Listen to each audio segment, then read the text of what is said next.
You may only live once, but legends never die. Find out more this week on the Indie Ball Report podcast.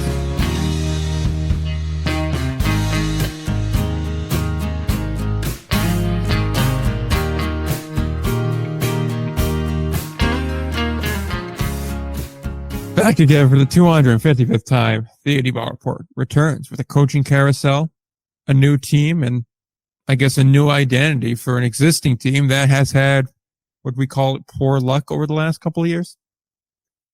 Poor luck, something like that. Oh man, poor luck. The way that, the same person that just keeps hitting curbs is like, I'm so unlucky in the car, and you're like, well, the curbs aren't really moving. I don't know what to tell you.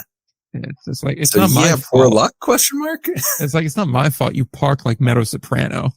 It's not my fault that you park like you're specifically colorblind to any color that's in the shape of a line.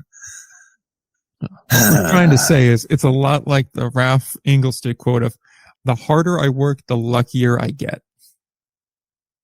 Really, I was going to say the harder I work, the dumber I find to be the people around me. But that's probably why people describe me as not fun to be around. I get that. I don't know. I mean, I spend like multiple hours every week talking to you, so that's got to be kind of fun. Not for you, but daydreaming about launching me into the sun. I get you.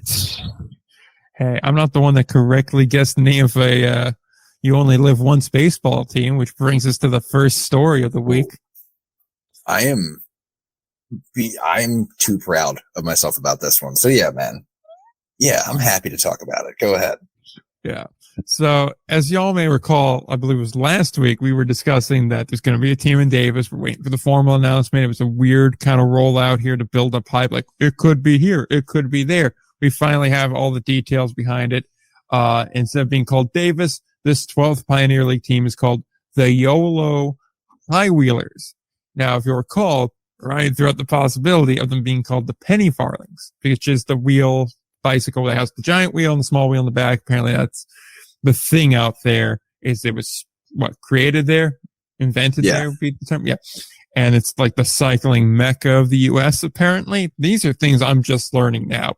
And they decided to pay homage to that. So a cooler version of what he suggested is pretty much what it came out to be. Is it? Is it though? High Wheelers is a little bit cooler, although High Wheelers, I guess. Yeah, there's a ring to it. Yeah, they came very close with that name though to being sued by a toy company. Oh yeah. Well, think of it like this. Yeah, okay, Big Wheelers. Big Wheel, sure. Hot Wheels, I think I said that too. I think that was the first one. I was like, maybe just penny farthings. And then, all right, High Wheelers, I guess, is a vibe. Like, yeah, it is. I don't know. I think penny farthings is just weird enough. But, yeah, that's, because I was going to say, like a little maybe niche. It's not clear what it is, but High Wheeler isn't either. Like, you're like, what's a High Wheeler? So, Yeah, but when you look at the logo, it's pretty straightforward. Sure enough. Yeah, that's fair. Like, that's the thing here. I just want to go on the record that I didn't get that leaked to me from anybody. That was straight from my really just probably exhausted at that point in the podcast, just tired out brain that's just seen way too many indie ball brands and rebrands. And that was like, I think that's the energy. Say that out loud. And here we are. Turn out for once. The logo actually, I think, looks really good. Yeah, I agree.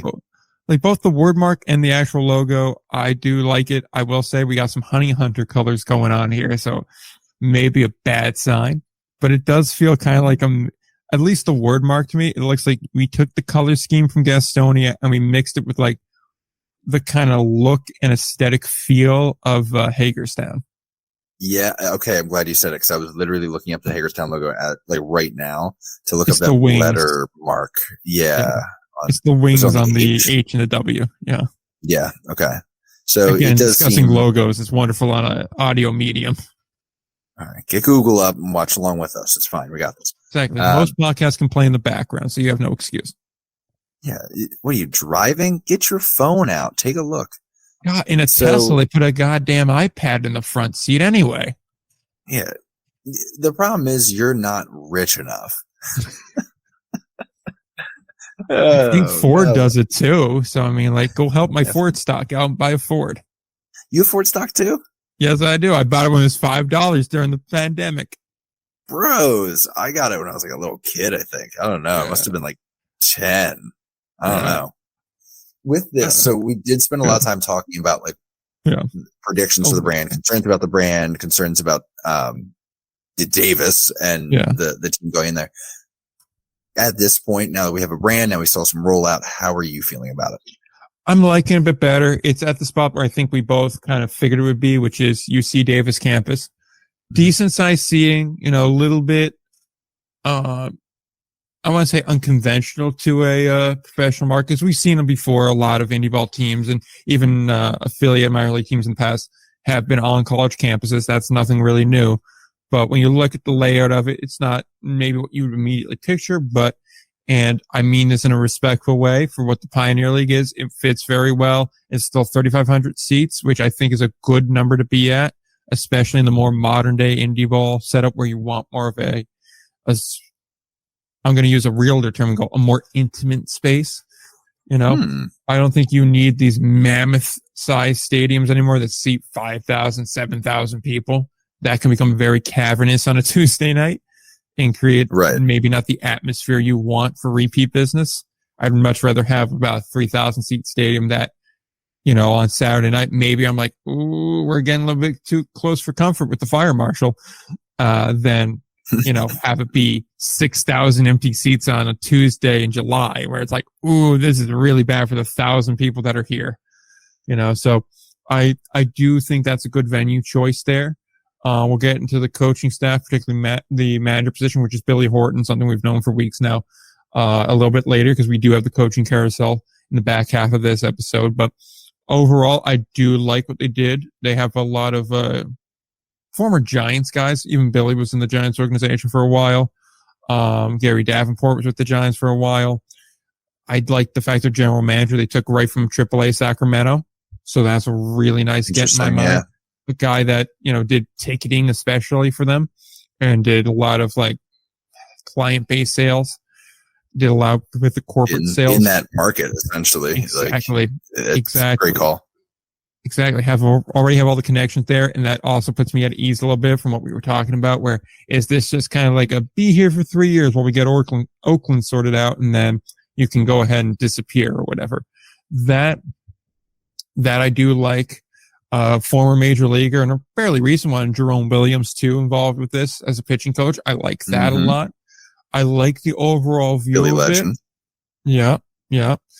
The one concern I do have from all the announcements, whatnot, the people that technically own it or are considered the founders are the same ones behind the Oakland Ballers.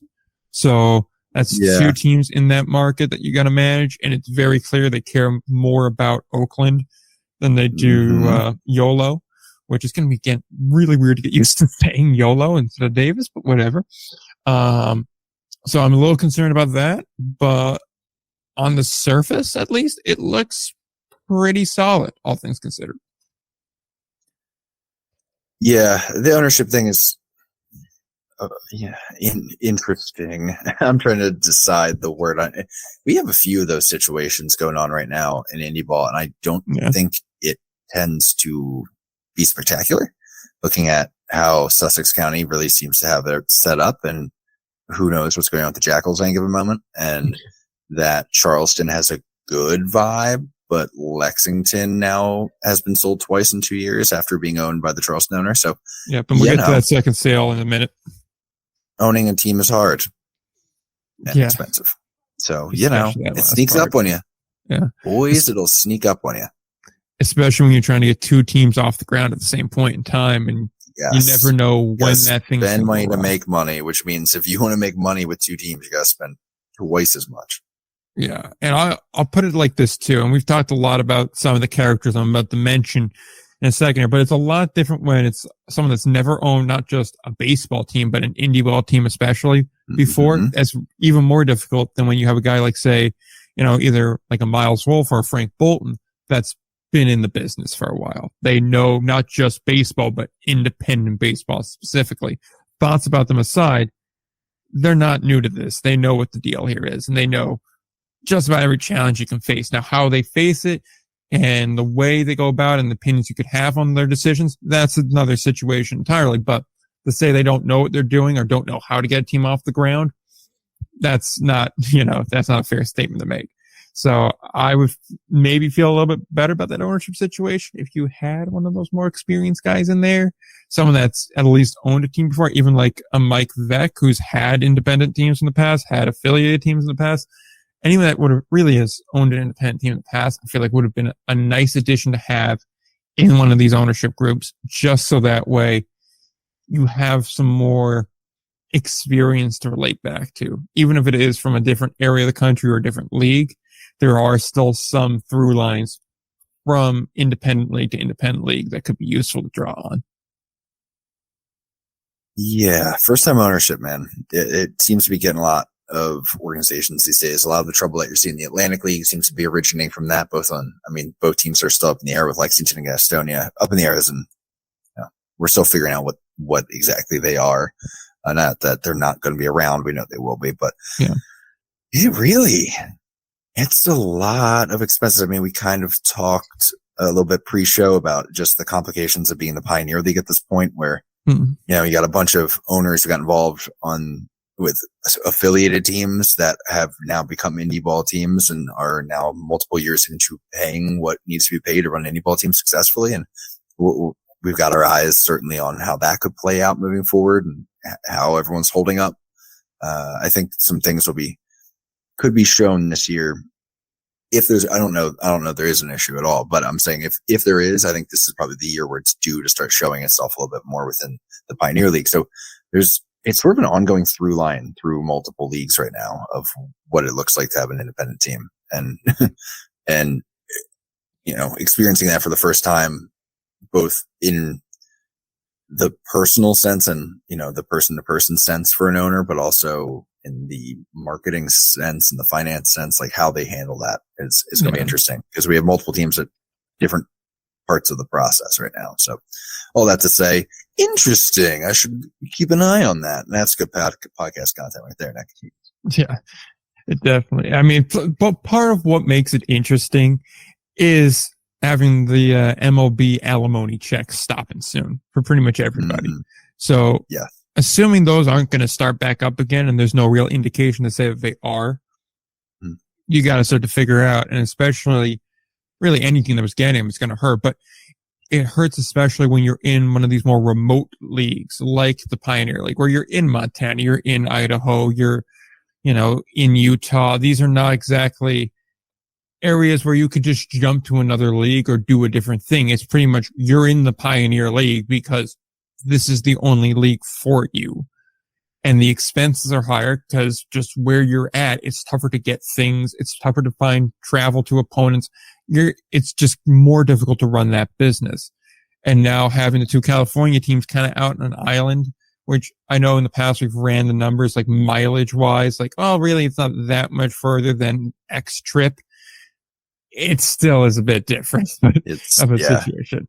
So it's not exactly a 1-for-1. And a lot of people, we know Tyler said we're going to fly into Oakland when they got to play them.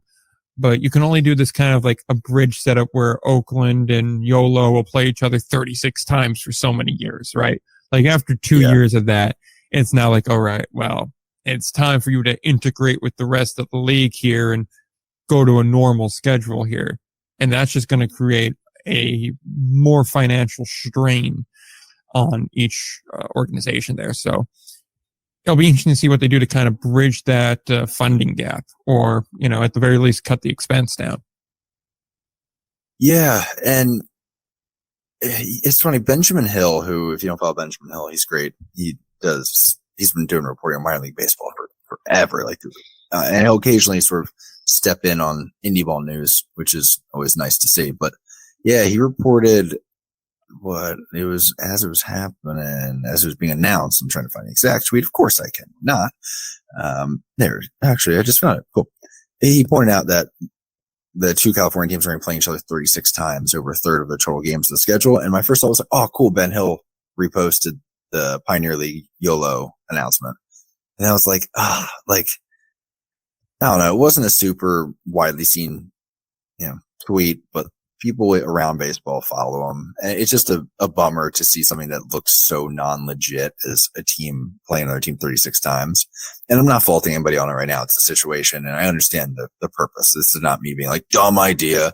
It's saying, boy, do I hope this gets, resolved ironed out soon. Yeah. I'm hoping there's more teams or a better strategy on how to do it. But I get year one has to be a certain thing. That's fine. But it's the bullet you got to bite, my friend. But I do hope that we're not talking about it for very long. Yeah. It's one of those things where the real solution to the problem is both teams do really well for a year or two, encourages more people to buy in on the West Coast idea, and you can roll more of an East-West setup and just you play pretty much all your games against your division, and you have like maybe 4 or 5 series a year where you play a team in the other division, and then you run it more like a traditional NL-AL type setup. That's the real solution in my mind. Yeah, it's going to be a little more expensive, but, building on something I think is a little bit of a better optic and look here than not. And there are markets in the Pacific Northwest that I think could work out really well. We did the one time where we looked through Oregon and there was like 3 or 4 markets there that make sense that you could make work. I'm sure if you went more Southern California, there may be something there as well. Maybe even Arizona could be something there, but I mean, that's just speculating. I mean, what are they doing in Lancaster again? Can you remind me? I thought they were renovating that ballpark to something else, which also just to go back to that. I think the word which sucks. Yeah, just going back quickly to when you mentioned Gastonia a little bit ago. If you notice now on the Atlantic Lake site, they have just a gray circle with gas written in it. Yeah, it's coming. I wouldn't be surprised. I wouldn't be surprised if the announcement was made very soon. I think they didn't want to drop the Lexington announcement, the Gastonia announcement. I think Gastonia was kind of in a holding pattern, waiting on some of the legal stuff to wash out, in which people might have seen Brandon Bellamy and the ownership group were countersuing Gastonia. And I got a few messages that were like, well, is that going to slow anything down? Doesn't look like it. It doesn't really seem to have any impact on the progress for the Gastonia baseball team, whatever we're calling them, in their sort of comeback march that they have going. So just keep an eye out for news on that. I think there was some timing things. They had to wait for the court thing to get sold out by the time it did. And not the whole thing, but just a specific piece or two. By the time it did, it sounds like, they were on top of when Lexington planned to make their announcement here. So yeah, keep an eye for Gastonia, and then at least we'll feel a little more settled again in the Atlantic League, and we'll see if we can get up a better shot. All right.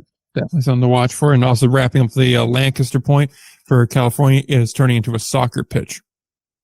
Gross.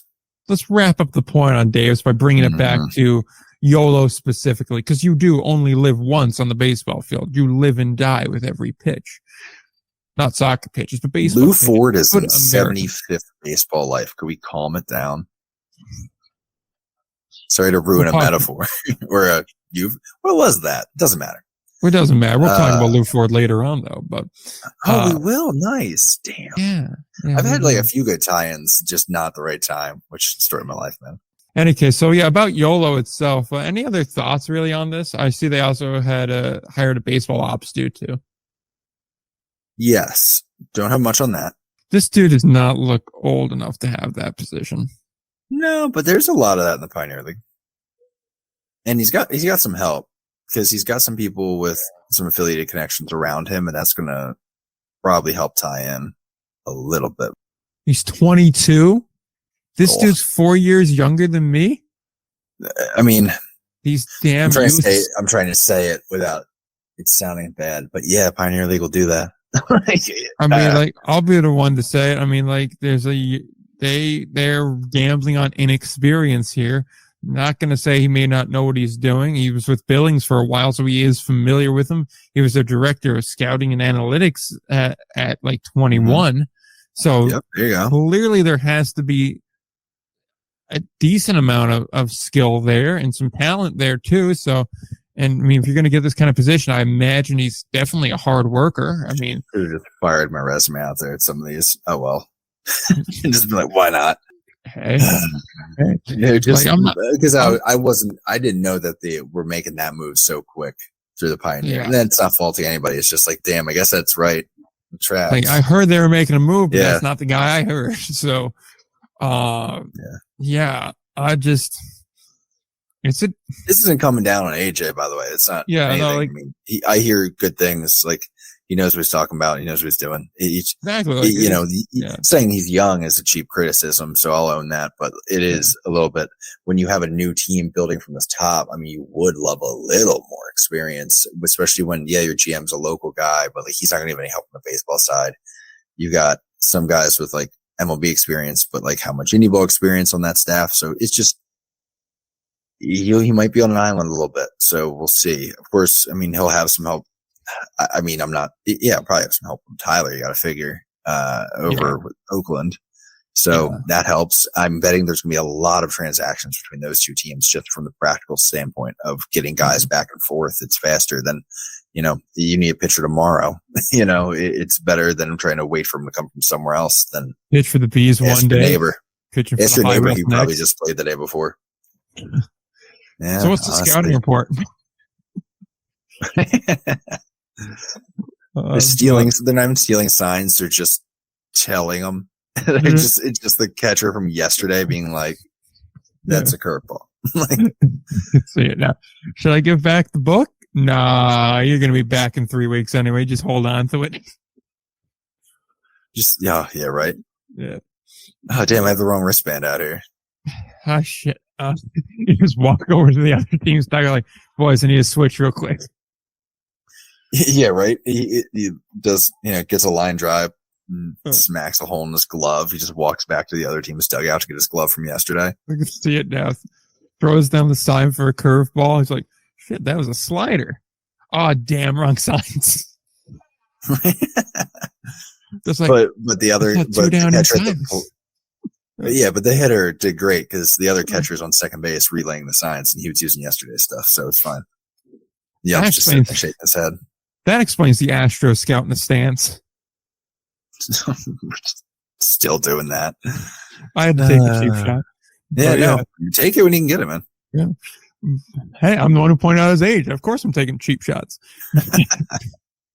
But yeah, no, I'm impressed though. Like 22-year-old to hold that position is on certain level impressive. Yeah, I agree.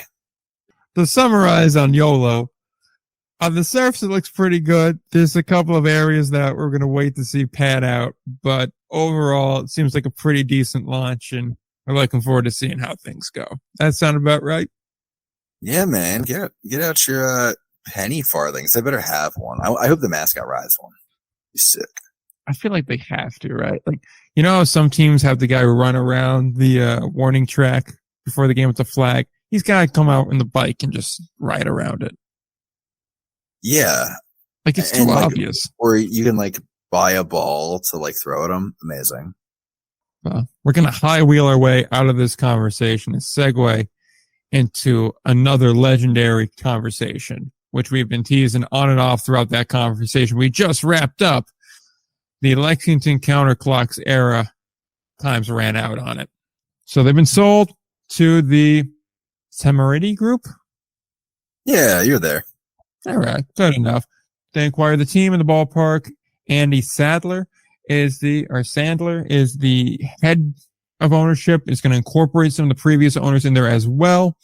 Like we said, time has ran out on the Counterclocks brand. A new name is going to be announced in February. However, some of the social media handles have already been changed to say Lexington Legends. The whole unveil graphics and the branding around the unveil, including one of the hats on the podium, has all the old Lexington Legends branding on it. I would assume that will just come back. There may be a brand refresh on it where they get the Legends name back, but the logos themselves are more updated. That may be the extent of it, but expect the Legends brand to come back. A few other things of note also in the press conference, an announcement from today, meaning Thursday. They have a 20-year agreement with Transylvania University to share the field for baseball. And supposedly a new manager and staff have already been hired, but will be announced in the coming weeks. Naturally, I wish they would have announced the manager on the day we're doing the coaching carousel, but They did not do that. So we will still list them as to Okay, be we announced. basically know who it's going to be, and we shall see. Yeah. I think this is a good move. Alan Stein not being the main owner is all right. I mean, while we talked about Alan Stein being the owner, the one thing I couldn't necessarily answer in my head was where that was going to be financially for him. It didn't seem like a match, but I figured something is figured out. And so it seems like there's a primary owner with a group of owners around them, Alan Stein being one of them, the original owner of the Legends. So that's a good thing. He knows the market. He's got good trust with the community. He can be a sort of a face for them if they decide to use him that way. Yeah, no notes. It seems, I didn't see the podium hats thing, but all the logos I've seen are saying it's going to be legendary and it's using Legends colors. There's somebody said, there was one tweet out there though that said something along the lines of like, oh, they said you'll be surprised. Like they said, if you think it's the Legends, you might be surprised. And I'm like, one, I don't believe you. Two, don't fumble the bag now. Don't do this. Like, don't go. That would show so much lack of touch to kick things off, is being like, we're back. We're here. We heard you hated the old brand. Here you want the old brand back. Then tease it and then not give it to them. I'd be like, what are we doing?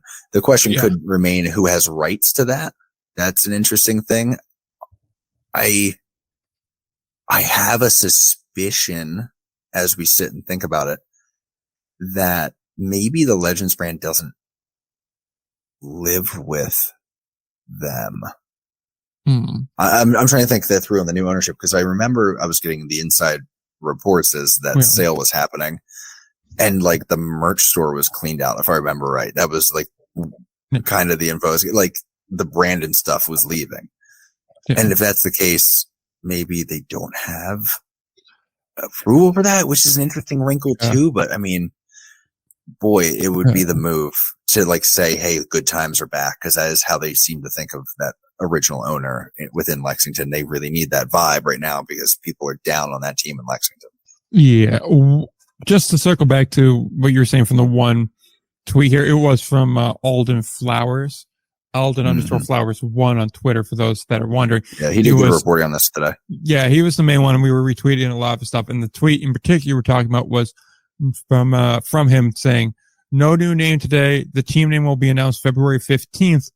Andy Sandler mentions that fans may see billboards saying, quote, it will be legendary, unquote. Says to draw your own conclusions, but don't be surprised if your guess is incorrect, which would imply from all the other branding and pictures from today's press conference that Legends would be the obvious guess and that it may not be that. Make of that what you will. But like I said, the Instagram handle has changed to Lexington Legends, and you would imagine that you would not be changing the handle unless you want to reserve it. Yeah, I agree. I'm trying to remember if the handle was, because there was the one, I think it was Instagram, where they just never changed the handle. The handle was always Lexington Legends last year, which is weird. I'm curious about the branding. I could probably do a deep dive into some of the paperwork and actually figure that out. But that's a lot of good that does us right now. So just something we'll see. But I hope they bring it back. I think it'll be a good move. I've always said it's a great brand. I wear a lot of baseball merch. Shout out to the Rock City Trash Bandits who just sent me some cool stuff, and a koozie, a trash can koozie. Amazing. But Astro affiliate? Back to the topic at hand. I'm optimistic about this. I'm as optimistic as it can be about Lexington baseball, if I'm honest with you. I was in the midst of a point I was going to make. I remember it was a Legends point. So I wear a lot of baseball merch, obviously, and a lot of wild brands. The one I get the most positive comments about is the Lexington Legends brand. People love that logo. They mention it reliably 1 out of every 3 times I'm wearing it out. Like that's a crazy number if you think about it. Probably last year, 10 different people stopped and were like, oh, cool shirt. And I was like, yeah, can you believe they got rid of it? Cause they're dumb. And then they got a rant from me about Andy Shea, which they didn't seem to appreciate very much, but I don't know. I felt like they could use the background. Maybe I misread the situation. Yeah, I feel good about though, and you've really seen as well as I have Yeah. this whole cycle. What do you think? It is going to be an uphill battle, but Yeah. I what's your I read do here, man? I like it a lot better. I'm also trying to judge off of some of the comments on like the Twitter announcement and the Instagram comments. Like one that kind of jumps out to me here is this one guy commented, the fact that I, as a diehard and longtime Legends fan from the first season, actually bought Genome's gear, but not Counterclock's gear, says a lot about how I feel about the name change and how I feel about its longevity. Which also, who is spending money on Genome's gear? Can we take a moment to Honestly, dude, the merch is pretty cool. If you recall, that color scheme was kind of a vibe. It was out like the there a powder little blue. bit. Yeah, it was like pink and like kind of a light blue and then black. The right? hats worked. Yeah, the hats worked well, and then we did like a black Miami Vice kind of styled jersey. That was kind of a vibe too. But I get it, but I've heard this take before. And also I've heard the take of the Counterclocks might have been screwed by the number of people who might have bought Genome's gear the year before. And they're like, I'm not buying new gear again. Like, so there's a lot happening there, man. Yeah. To answer the actual question though, but yeah, judging by that fan reaction, it definitely seems like they wanted to change. They wanted to go back to something familiar. They wanted to go back to a brand that, quite frankly, you know, the market kind of associated with this is a good brand. It just so happens that the last year or so was an ownership issue, not a brand issue. And like, I understand, the Lions ownership group wanting to distance themselves from the chaos that had happened in the not so recent past. So I understand wanting to go with a new brand. We've talked at length in the past why the rebrand may have been rushed or not fully fleshed out, and the market saw through it. And that was the problem. So from a branding perspective, I think going back to Lexington or back to the Legends would be a positive thing. I like this ownership group having someone like Alan in there that knows the market, knows what works. Now, obviously, again, kind of like we were saying, about half hour ago when we were talking about Yolo, where it's ownership that hasn't owned independent ball before. This is a little bit different because you have a guy that's been in minor league ball before. And so there are, crossover in it. There's definitely, carryover. There's a lot that's different, but there's a lot that's similar too. So take that for what it is. I'm interested to see where it goes. And maybe it's nothing, and it probably is. But I find it interesting that the baseball group that acquired them, two of the other brands they own are both southern markets, I believe both in North Carolina, both are single A. And if you believe rumored expansion, Charlotte and Nashville are two of the big ones in the East. Lexington, Kentucky fits in the footprint there for a single A. And as we know, saying it. Yes, and there's been work being done in the ballpark to make it more of like a single or double A level. And if it's new, and while we were doing some work in the guest facing area, maybe we upgrade the baseball facilities too. Not because we want to go back affiliate. We're happy in the Atlantic League or Frontier League if that's where we wind up at. But, because we want to try and make it easier on our management and baseball ops group to get guys in here if they have a couple of offers or some BS like that. And then what do you know? One group doesn't live up to the development standards in the contract, they get booted, or an expansion team comes in and, hey, we're right here. We're ready to go ahead and jump in and take their place. I wouldn't be stunned. Quite a theory. Theory. Just saying, it's odd for groups like this, like, Diamond Group, to take on independent clubs. It's a bit odd. A lot of them are just like one-off owned, or one guy owns two of them. It's a bit odd when the rest of your portfolio is affiliated minor leagues or summer college or something like that. I don't want to call them safe investments, but certainly more predictable than indie ball is, to then add this wild card asset into the fold. Yeah. Yeah, it's interesting. I mean, it also does seem to be a pretty good deal. Now, there's a lot of money needed to put into the stadium, which we've talked about a little bit in the past. And I'm not 100% sure what inside infrastructure wise was done. I know there were renovations made over the past year, which probably helped push the current ownership, or the now former ownership, out a little bit.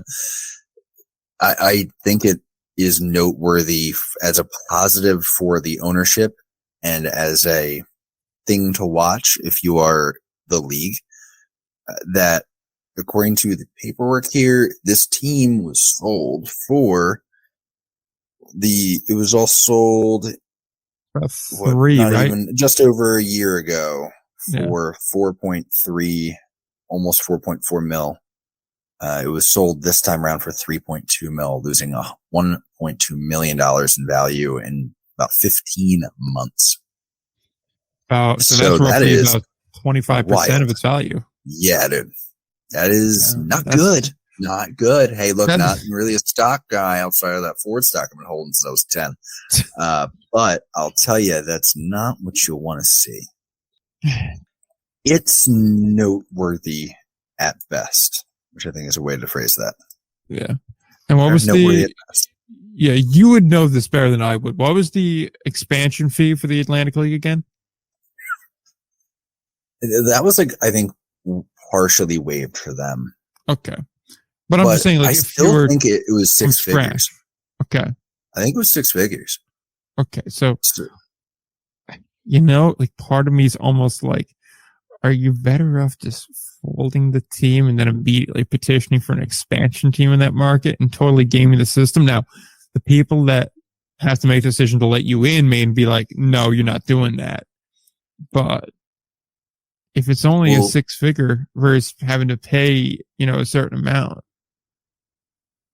Well, I mean, there's a stadium to work out too, but what I mean is, if you wanted, let's say you weren't buying the Legends, but you were buying a spot in the Atlantic League, is what I'm saying. I follow. If you wanted to be in Lexington, you could just be like, well, I'm not going to buy it. From at least what I heard, there weren't too many people bidding on that exact team and stadium setup. Right. So you just be like, hey, I'll just let him die out. Lions can't hold it, can't afford to hold it. If he's desperately trying to sell it after 1 year, he'll have to fold the team on it. I could buy the stadium on the cheap and then just go, hey, Atlantic League, want to be back in Lexington? Let me in with a expansion fee instead. Possible. I mean, there's risks involved in that too, which is... and the obvious hang up is, the running of the league would be like, no, not doing that. Yeah, and the other one being from 2019, this team has lost affiliation, lost a season, actually in opposite order, lost a season, lost affiliation, got sold by an owner after very public reports of issues, got sold by another owner after public reports of issues. Already, I feel like they're on thin ice with people forgetting or not even realizing that they're there. The second season there in the Atlantic League, I still spent most of my conversations telling people that, yeah, the Legends are here. They play indie ball. Here's what indie ball is, whatever. Like, that was after they won a championship. So I worry what an extra year of sitting around would have done both to the reputation and awareness and that ballpark, honestly. That thing was clinging to life at the time. I think it gotta have been a little better. Couldn't have gotten worse. Well, don't say that. I'm gonna say, like, everything can get worse. No, tell me about it. I've woken up in the morning. That's like this show every week. Can't get worse. Here we are. We have anything else to say about Lexington before we get the last piece of news out of the way and then talk about the coaching carousel we promised last week? Tons, but not here and not now. Someday. All right. You want to summarize what we've been saying? Just this is an organization that's in trouble, but this is probably the best possible result if they want to have a chance at succeeding. And if you're a Lexington fan, this was the best option for you. With a familiar face. And while, there is no experienced ownership on the indie ball side, Alan Stein being involved in some way after being in some advisory role last year and seeing some indie ball is a good thing. So this is as good as you can feel. If you want the team to succeed, you might have to go and, take part in it, go out there, see what a game is like right now and be vocal about what you want to see, because I think that is also an owner group that knows they're already walking into a very vulnerable position and they don't have a lot of wiggle room to ignore the fans because that's been done a couple times already and it's not going well. Well put. Well put. I got moments. You were that kid in school. So generally disruptive, but every once in a while, you know. Oh, okay. Fair. Yeah. Actually, good read. Really good read. Yeah, true. See, it only took 2 years of working with kids for me to figure you out. Bro, it has taken longer and I still haven't figured it out, but you seem about there. Yeah, every once in a while I get one. So the last piece of news, Frontier League tryout camp is going to be April 22nd to 23rd in Washington, Pennsylvania. It's the same deal as every year with the tryout festivities and activities. You know, you go through the workouts and then they go ahead and post who's going to come back, who's not going to come back, have the simulated games, have the draft at the end of it, yada, yada, yada. You know the deal. If you listen to the show at any point over the last half decade, you already know what this tryout's about. Link is in the description, or rather, link is on the website under the show notes tab. Go to episode 255. It'll be there. You can click the link, read it all for yourself, and register if you're interested in attending. And yeah, it's a league tryout. We say the same thing every year, no matter who's the other co-host. It's good if you are trying to play in the league. If you're not, it means nothing to you. Mm-hmm. Fair enough. That seems like a good description. Yeah.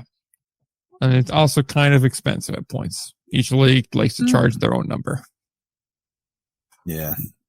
I don't know. I stay out of the tryout conversation for the most part. Yeah. I'll say some of these leagues that are charging like 400 plus. It's like, okay, boys. Easy there. So it's like a half a month's salary. Yeah. It's like, look, this should be like around the 100, 200 realm. Okay. If we're being honest with ourselves here, like about 100's right. Yeah, man. Yeah. That's a tough conversation. I don't know that I'm ever really ready to have that one because it's complicated and depends on every single individual. So there's no way to like say it with like a general, anything. Yeah, I'll put it like this. The more expensive ones, there should be more than just your own league scouts there. Facts. Yeah. There should be other independent leagues and ideally some major league teams or like Mexican league team scouts there. So that way you're getting a bigger look out. It should be more of a showcase than a league tryout. But that doesn't really work for the league. So that's just my point. Mm-hmm. And the weird thing is too, is as we both know, it's a lot of who you know. So if you show out and your team can't take them, but you're a manager and you know, like, oh, well, my friend manages over in the Frontier League and they need a certain amount of rookies and this dude qualifies a rookie over there. Let me toss his name over to there. Then they go ahead and look at the guy. Like that's how that works for a lot of like lower roster positions when you're filling it out. And also like, can you get to Troy, New York in like 12 hours? Yeah. Let me just throw all my stuff in the back of my car and fly out there as fast as I possibly can. Last time he threw has always got to be 2 days ago. Just right out there. Yeah. Don't say yesterday. Well, unless you're throwing tomorrow. So, time it out. Think about that answer very carefully. That's what I'm saying. Yeah. Don't go too heavy on that bullpen. Yeah. How many pitches did he throw 2 days ago? About 30. Yeah, about he threw 24. 3 days rest tomorrow. You're right. Yeah. Yeah, you did one inning of relief. Had that ready quick. About 30. You want to know what's funny? In my head, my answer was 24. Yeah. 24, went about an inning in the third. Inning in the third, left the guy on. When at bat got stretched out, I kept fouling him off. To the boys. Jesus. It's like immediately, it's like, okay, I know how I have to answer this. It's like he gets enough regular work where we trust him, but he didn't throw enough to where he's not useful to you. Yeah. Just keep a number on hand, man. Exactly. And it's always like, how'd the outing go? It went pretty good. Felt good, man. Felt good. I mean, mean, working out a couple new things. Yeah. I think it's looking really good. Yeah. How long did you go? Inning in third, inning 2/3. Why'd you use that many pitches? It's a long battle. One guy kept fighting him off. What you really want is just always say that feeling good, man. Got a little new something I'm working on, and if they ask what it is, just a grip change. It's a grip change. They don't know what the grip was. Didn't show them the same grip you've been doing. Dumb as hell. I get that, but I'm also not wrong. Can you tell we talk to players and coaches a lot? Dude. And the funniest thing is, they know it too. Don't get a job. The players know it and the coaches know it, but we're all just doing the charade because that's showbiz, baby. Exactly. And it's like the one dude that's 25 honest. pitches 2 days ago. You're working on a new grip. Because the problem is the one dude that's honest is never getting signed. Yeah, right. So it's like, if you're honest, you're like, Velo's always up a tick, by the way. Yeah. Back to where it was, maybe, if you want to go that route. Back to where it was. Yeah, he's up a tick. Oh, yeah, bud. Oh, yeah, what were you throwing before? Yeah, high 80s, low 90s. Where are you at now? Low 90s. That shift at the Verizon store really loosened it up for you. I get that. Been there. Been there, dude. Oh, God. Speaking of coaches, we got to go through some managers. And by some, I mean 4 leagues worth. So let's get started on that. I don't want people to think I'm hating, by the way. I am absolutely not. I am in it. I think it's funny how consistent it is. Transparent moment. I have spent some tough conversations trying to get American rugby coaches to pay me to play as an undersized American rugby player. Bro, I get it. I just think it's funny how we're all playing the same game. Yeah. Because the grind never changes. It's it, dude. It's always the same. Come on. That's the same stuff they've been saying in the 1900s when you need the dude off the boxcar to be like, can you throw today? He's like, oh, yeah, I've been throwing a couple of days. We're throwing faster lately. Got this new grip. They said the same thing and you know it. Like, oh, we need someone to fight in the gladiator matchup coming up. How's your sailing been? Pretty good in a small confined area. Did a new thing with the sail, but actually getting a little bit better. Back to where it was during the war, actually. It's the same thing, guys. Like, I'm working on my hand movements. Get the script. Oh, okay. Yeah, let's run through this carousel. So we're dumb as hell. We're going to go ahead. We're going to list every manager that we know, every opening that's there, and what we think is the case on some of these other ones. And we'll go ahead. We'll say team like Charleston, PJ Phillips, what we think of the hire, and maybe we give it a grade on, A, B, C, D, F, whatever it may be. So let's get started on it because it's probably going to take a minute to get through. Yeah, probably. We'll try to keep it moving a little bit. We don't need to elaborate on everybody. Yeah, some guys honestly, it's going to be tempting. Yeah, it's going to be tempting to elaborate. I think we just need to say it. It's going to be tempting to elaborate on, some of the guys have been around longer, but I think there's maybe less to even elaborate on, and we should maybe keep those moving. So we'll see how it goes. But exactly. And some of these other guys we've talked about a lot, like when they first got hired, like Mark Mason, we've talked a lot about him and why it's a good fit in Hagerstown. So you could just, if you're a regular listener, you already know. If, you're new to the game, just go back a couple episodes and listen to it then, Again, website's great. Look through the show notes for the guy you want to find. Odds are we probably talked about in the last 2 months. So that's so true, actually. Yeah. Yeah. Cover some ground. Exactly. Yeah. Cover some ground, man. Working on a new pitch grip. A new technique and trying to work out. Up a stick. When did you last pitch? I did a couple days ago. Oh, good. About 30 pitches? 20 shafts, 25. Yeah. Like that, dude. Oh, good. Good. Glad. So you got over that injury with the arm? Dude, fresh as ever. It wasn't really an injury, just a little sore. It's all right. Overused, but that was just a little tired. Got worked a little too hard. Just tired, man. Just a little overused. That was a while ago, though. You can use me up. Sorry. Yeah. Just I just was going back to back. First time I did that in a little bit. Oh my God. It hits me a lot. Yeah, no, start only went 2-3 innings, so I had to pick up the slack and throw 2 or 3 innings, arm wasn't used to that use. Yeah. All right. What a mess.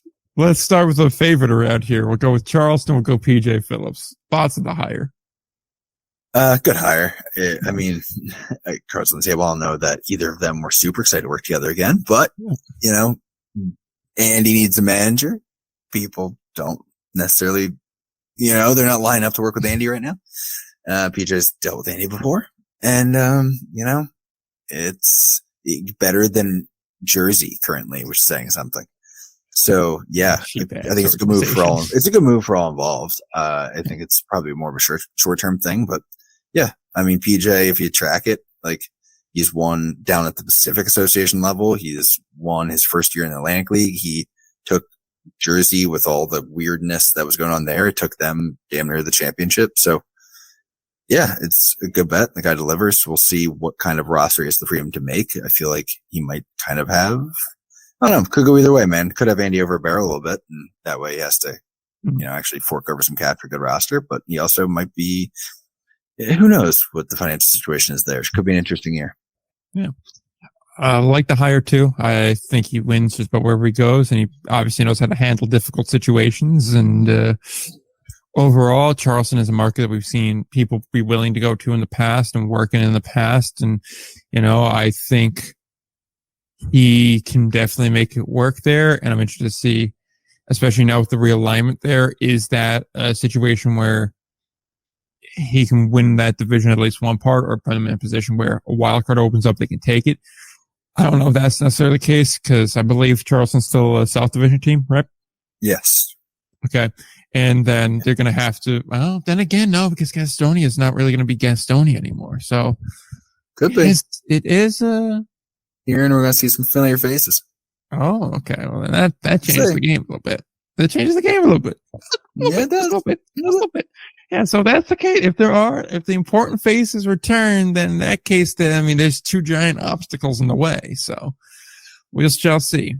Overall, though, if we had to give it a letter grade, what would we give this? Are we doing one, or are we doing one for each? Are we doing like one for the team, one for the manager? Just one overall. One overall. We need to keep this moving. I think it's a B plus. I mean, think about it. It's a owner who didn't have anybody lining up to be there, and he managed to get somebody who he won a championship with already. Yeah, all right, I agree with that. I think it's a solid hire. I think I was going to say a B plus, and that's right in that range too. I think I think you're right. It's a B for the signing, and I gave it the plus for the fact that I avoided alternatives. Fair. So let's move on to the next one, Hagerstown with Mark Mason. We talked a lot about this when Mark was first hired there. I don't have an exact number episode when we talked about it, but I'll throw it in the show notes. So I guess just rehash that. Our general thoughts on it were experienced guy. He can put together a winning roster. He did a lot with a traveling team last year and made them, I'm not going to say competitive, but they weren't an easy game. So that votes a lot in their favor. With York, he had a lot of good years, and he's a settling presence, which is exactly what you want for a new team. And overall, there's a lot worse you could have done in that regard. And if he can be here even for just 3 or 4 years, it was a good decision to bring him in. I share a lot of sentiment. I mean, we already talked about it. We're kind of on the same page with this one. I do. I'm going to have trouble in the letter grade here because it's a complicated one. It was brought up in a Q&A question that, his record's not great. Really, it's not. It's basically 500. But I do think a big part of it is he's getting the job because of who he is, who he knows, and not in like a bad way. It sounds very bad. Not a nepotism way. It's because you need somebody who knows the way around the league, knows his way around the player market and all that. So that's a huge win, and he's good with fans. That's a good win for a new team that's trying to establish their brand in that community. So yeah, good signing. Yep. Would we say that's another B there? I wasn't necessarily going to go that far. Like a C plus? I'll go C plus. C plus? Okay. Yeah. Yeah, like I feel kind of in the sense of it's a match that makes sense for a lot of guys. There's probably better managers out there, but for a first year organization, going with, old reliable is, obviously a safe bet and one that's probably a good decision ultimately. Yeah, I think that well said. Yeah. Moving on to High Point, Jamie Keefe returns. I pretty much love the way he runs his team. He always put together a competitive team. Just about everywhere he's gone, he's had success, and that's been the case with High Point. Hopefully this is the year they get over the hump. And honestly, like I know we're just grading the manager, but look at the overall staff here. I like his staff a lot too. Bert's a great guy, and for having Frank Viola on staff is always a positive too. So, yeah, I think I already know what my letter grade is, but I'll let you jump in there. Yeah, I mean, we kind of lost it in the shuffle of last year's Gastonia, both the drama and the successes and failures they kind of navigated through. But High Point had a hell of a year. I mean, what was their final record here? 78-46. Crazy. Damn good year. And and they're consistent. They tend to do good work with the pitching staff they have. They both construct it and develop it well. They are very good making the in-season pickups that they need to make. They tend to pick up some speed these days when it comes to their, I think 2 straight years now, they've sort of picked it up at the end rather than falling off, which was a issue for a lot of teams, let alone, them a couple times. I mean, 2022, they're 71-61. So, I mean, the 3 years he's been there with a brand new team, 64-55. We're talking, all right, let's cut at COVID. How about that? 64-55 and then 270 plus win seasons. Wild. Yeah. Wild. Because he knows how to get the most out of the talent on his roster too. He puts guys in the right spot. That is so huge. Yeah. He's great. Yeah. Are we doing letter grades on, so we're doing every manager, not just the new ones? Yeah. Wild. Might as well. We might as well, weird. Yeah. So what are we thinking? I think an A here, to be quite honest. I'll go. Yeah. Are we grading him or are we grading keeping him? See, sorry for the weird questions, but that's where my head's at. I mean, I guess it's just the overall situation, right? Because that would make the most sense. So retaining him is obviously just like a no-brainer decision. And then him as a manager, I guess grading the manager themselves, because really that's right. That's kind of the discussion that we're having here, like what we think of each manager and what we think of the way they run their team. And I guess like what I said, like PJ, kind of like a B manager, but a B plus. Pickup. Yeah. Like, so I guess, I see you. Like, honestly, the rest on the table, I think Mark is probably, would I give him a C plus? He's probably a C minus manager, but that's probably fair. Yeah. Probably a C because guys like him, but like a C plus pickup as well. Yeah. I mean, Jamie, there's really no transaction here, but I still think he's probably a B plus, A minus, probably A minus manager. Yeah, I go A minus. Yeah, I'll do a minus out there. Yeah. All right, so let's knock that C plus. I'll be interested. I held back that A plus because I've got a couple guys in mind, and I'm interested. Okay. I bet we have the same thing, so I'm looking forward to that. I think we definitely have one in common. We absolutely have one, and I think there's another one we both have in common, both in different leagues. But yeah, good call. Going to Lancaster now. Ross Peoples returns. Back-to-back champions. Overall, complicated one, man. See, here's the thing, because the first half always sucks with them. But the numbers are not that impressive. Yeah. And like the second half's good. And then it's like, as the games start to mean more, they play better. And that's like a mark. Yeah. That's a mark in his favor, though, because it's like, he built that team, but he also built the team with guys that know when it's time. Like, okay, now now it's go time. Plus, for what it's worth, he does also move a lot of guys, particularly pitchers, from his team to MLB organizations. Now, again, there's a lot that goes into that, but still, it's worth something there. I don't know where to grade him on this one. Like, it's just tough. There's a lot. There's a lot of ways to look at it. Yeah, it's a funky one.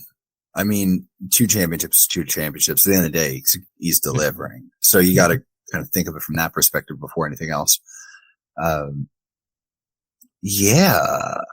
Boy, because my gut says B minus, but how do you give a B minus to a guy who's won 2 in a row?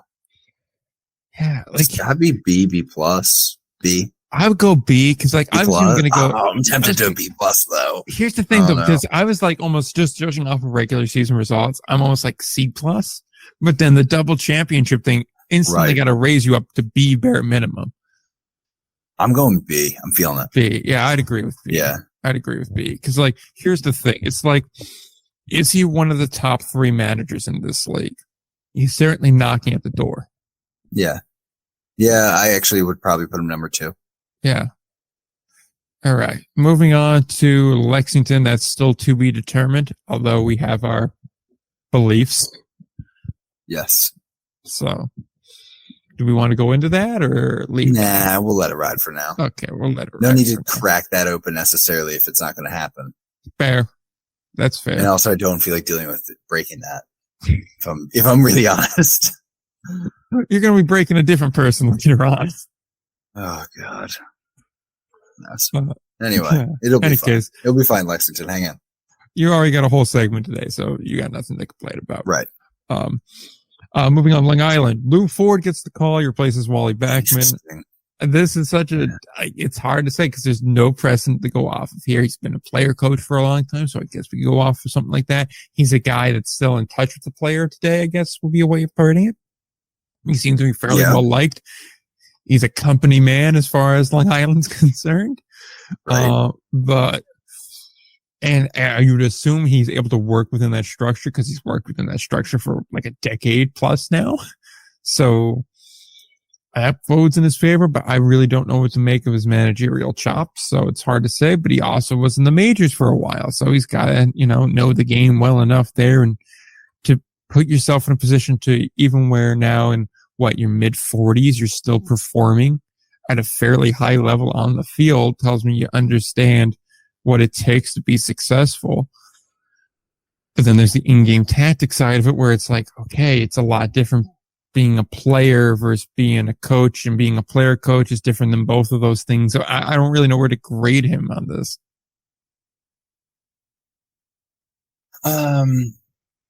My gut says C because we don't know anything. Yeah, but it's an insufficient data grade. Like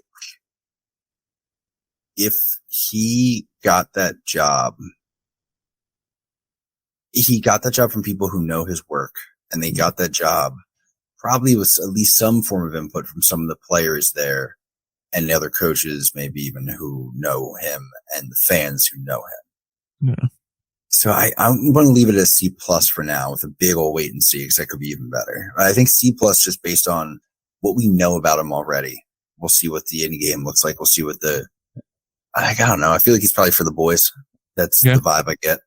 But I can we'll learn a lot, making all the decisions day to day. See, I wonder how much for the boys he is when you've been a company man at Long Island for so long. Now, that's not to say they're anti-player, but they're very much pro the Duck system. They are very much the company.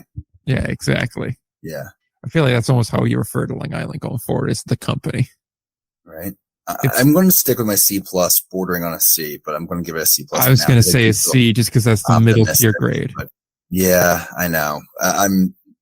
Part of me feels like I should have gone C, but we're in it now. What's hard is too, like, when Mark Mason, we said it's a C. It's like, is he equal to that? Yeah. Well, like, it's by comparison, or is it just standing on its own? C's a wide grade. Yeah, that's the thing. Like, C is the grade you get in college because you earned it, and also because, like, you did it the right way so the professor doesn't want to fail you. That's the wide variety on C. C can mean you suck at tests but are great at essays, and it could also mean, like, you were just, like, real with the professor, and they're like, I respect that. So I think, actually, here's the real life connection I'm seeing is a C means you're good enough. You haven't done anything crazy bad. You haven't done anything wildly impressive, but there's the potential there for either thing to happen next. There's the potential for this. If you become a massive success, I will not be surprised. If you become a complete failure, I will not be surprised. Like, I think that's where we are with some of these. Okay, so kind of a big job for Mark Mason, by the way. That's a different conversation. We're not going to go backwards, but it's something to think about. Yeah, Mark kind of needs one. It is like that. We're going to resist the urge to go into it, but realistically, I don't want to say like and put overly importance on it, but like what Mark does over the next 2 or 3 years could really dictate the course of a franchise. And I don't think that's too much of an exaggeration. It's a little bit, but not too much.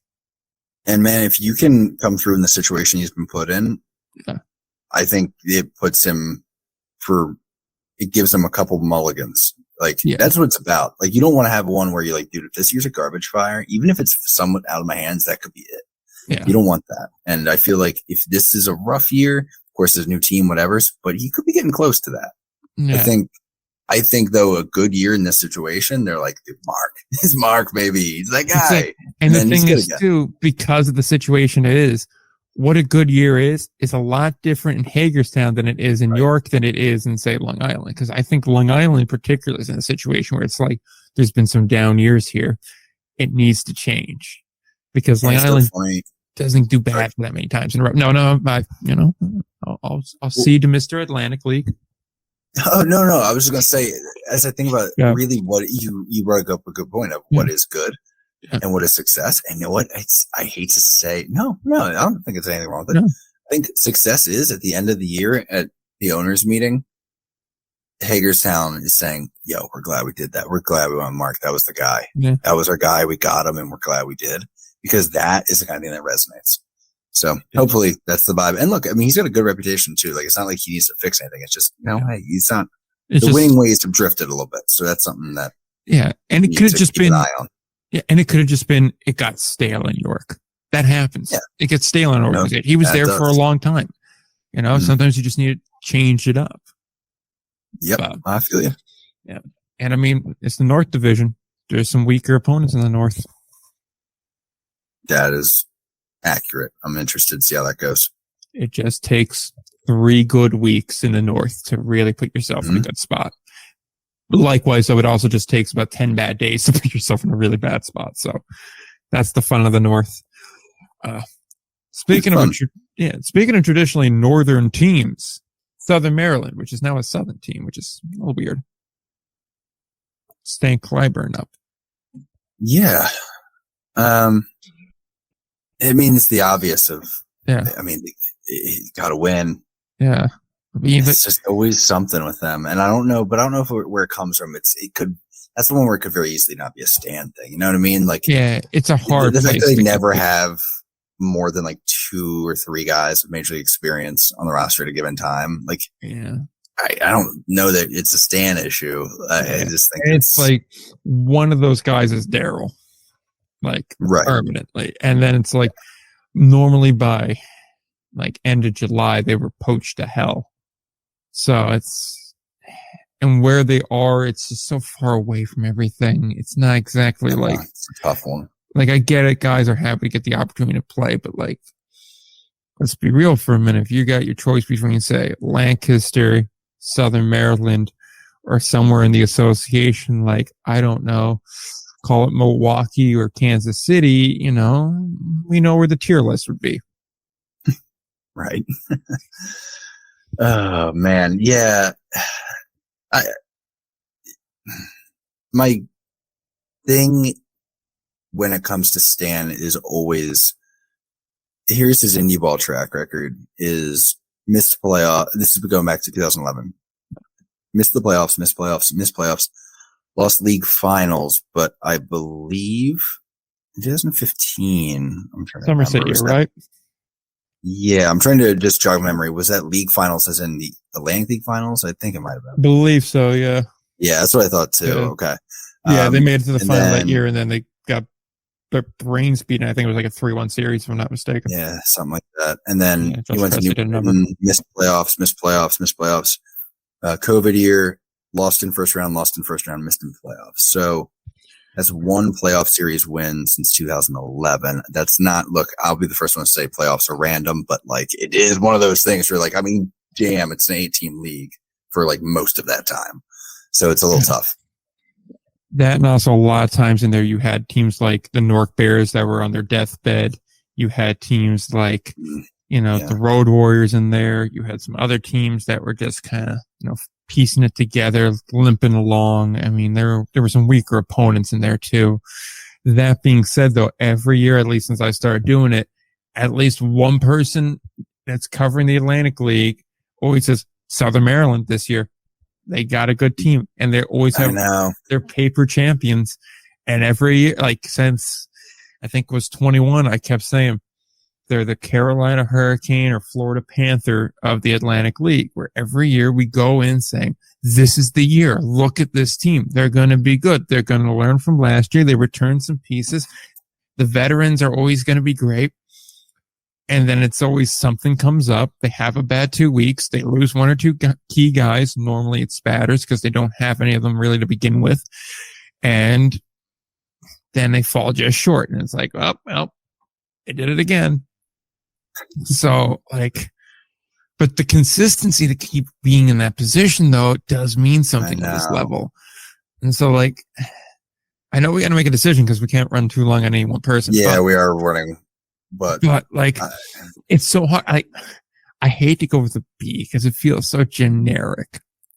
But given the circumstances that are there in Southern Maryland and the consistency that is there, that's a result that a lot of teams, I think, would like to have. If you could consistently do what Southern Maryland does, which is above 500 in playoff contention for a while and occasionally make the postseason because playoffs are hard. It's yes. Yeah. You know, and again, like to do it for as long as he has means something. So I'm almost like B- or B is where I'm kind of at. Yeah. And like, you know, they're competitive every year. Since COVID, they're like 43 games over 500, if my math is right. And that's good. That's really good. Yeah, man. It's just there's other teams that are better. Unfortunately, I know. I mean, though he does tend to do it with we talk about not getting MLB guys in, but he tends to do it with a roster, fairly quiet roster that still we all look at and go, damn, it's a good roster. Yeah. And the pitching's always good too. Like he has an identity. So it's not to write off what he's got in front of him and also not to say he's not involved in that. Yeah. And I mean, pitching in indie ball is really hard. We always say every year that's the toughest thing to find, and he always finds it. So that says something. Yeah. So what are you thinking? I'm thinking I'm giving out certain grades too much because if I really objectively look at it right now, I got Jamie, Keith, A-, and then Ross, PJ. Yeah. Realistically, I have them both at a B-ish. Yeah. I feel like Stan's in B to B- territory. That's exactly where I'm at. I'm stuck between a B and a B-. Here's my thinking. Everybody else has a B, has at least one championship. Stan doesn't got that. That's why I'm thinking B-. Because postseason success does matter. Yeah. I'll go B- on that. All right, so B-. In fact, yeah. The more I look at it, the more I'm like pretty confident my B-. Okay. Yeah. All right. Aspire City on hiatus, so they don't count. Staten Island, Mark Mitikazi. He's new in there. He's batted from Aspire City. Yep. From Aspire City. He goes from Aspire City, from the Genome, from West Virginia / Charleston. New team every year. We've talked about him in the past when he was hired. Again, dig back through the archive to find that episode. So we'll be quick about it. Seems like a pretty good hire. Could definitely stabilize the ship. Could do a lot worse overall. I think maybe be in a situation where you don't have to worry about your job stability every year will help out a lot. And I think maybe going and trying to get people into Staten Island maybe a little bit easier. If he has the backing of the front office, that'll help a lot. And quite frankly, that's a market where we saw improvement from year 1 to year 2. I think they're primed to go from year 2 to year 3 again. And, maybe it's a little bit easier to win over there. Or at least the expectation isn't the same. Yeah. I'm leaning a cautious C+, which feels low. I want to look B-. My thought process is, other than that late run they made to get in the playoffs his first year at Charleston, it was only year Charleston was first year in the league. Really, nothing. I mean, the results haven't been there. But with that said, he's now had 4 straight years. He's going into year 4 in the Atlantic League every single time having to build or rebuild a roster fully because he's going from one team to another to a team that didn't exist, all that. So if he can kind of put together a solid season in Staten Island, which is almost a rebuild of its own, but they picked up some momentum at the end of last year, I think we could easily be talking about him as a B, potentially B+ manager at the end of this year. It's just that right now you can only have so much to go on, and it's kind of holding a C+ right now for me. Yeah, like I feel like his true grade is about a B, but you can't go off of what you think is possible here. It's really grading on what you've done so far. And in that regard, I would say he lines up probably about a C. I think he's kind of in the same, almost in the same boat as Lou Ford, where instead of being a first year manager, it's just he's never really got a fair set to work off of. He's never really had the right environment to be in. And so now to finally kind of have that as close as he's going to get to stable environment, now is when we can really start to evaluate. Agreed. And it's a good spot for him because I'm looking at it. If they go 10 games under 500, he's a C plus now. We might put him at a C. If they go 10 games over 500, we could put him at like an A minus, honestly. So kind of a good spot to be in. All right. So we're going to say C plus, or? Yeah, I'm sitting C plus on it. Okay. Yeah, we could go C plus on it. All right. So then in that case, we have two more Atlantic League teams here. York with Rick Forney up next here. This is tough because like Winnipeg Rick Forney is, I think, a different guy than Atlantic League Rick Forney, but only 1 year in the league. It's a bit different when you're building your roster. I'm willing to give him a lot more slack on that front. And we know what he's capable of doing. He has a proven track record. It's just that first year in New York, really, when you think about it, you think about the collapse in the first half and then never really righting the ship in the second half. So it's almost like I want to give the overall manager grade and then the Atlantic League version grade, right? Where like the Atlantic League version grade is like, yeah, C plus. But the actual manager grade is higher than that because you can't just discount, like 15 years in Winnipeg. You just don't throw that away because he had one not so great year. So I'm kind of thinking like, and I'm going to be interested to hear what you have to say, but like a B minus B type of situation. I think kind of in the same boat as Stan. Maybe a little bit more trending B because he has those championships in Winnipeg. Interesting. Yeah. I think B is right. B? Okay. I wouldn't be surprised if things get a little funky in New York this year, though. This could be a challenging year. It's not, New York is starting to show itself as not not the easiest environment to succeed in. So it'll be interesting to see sort of going to year two, how he can adjust, what kind of impact he can make on the processes over there and see what gets done. Cause I've now worked through 3 years of me hearing from players that they're trying to get out of York. So that starts to raise red flags a little bit. So that's something to keep an eye on and we'll see how he can respond there. But for now, B, not going to read into year one too much. And not that it was a bad club. It was just, I don't know. There's nothing really to take from that last year. It's like, all right. Yeah. Yeah. Which of course not. It's the environment you're playing. You're held at gunpoint. They got a cannon out in the outfield. They will put a cannonball through your face. They'll do it. Don't want to go 0 for 10, boys. It's not going to end well. Can't go 0 for 10, boys. No sombreros out here. Right. You boys ever hear of Roman decimation? Every 10th man. So we're going to line you boys up along the third base. Luckily, it only takes 9, though, so that's good. Baseball's built for it. Yeah, Stony last team to be determined on their manager because the whole situation's to be determined. So, any real thoughts on that before we, Nah, not right now. I don't got much on that. Let's just see what the vibe is on them first before anything else. Yeah, right.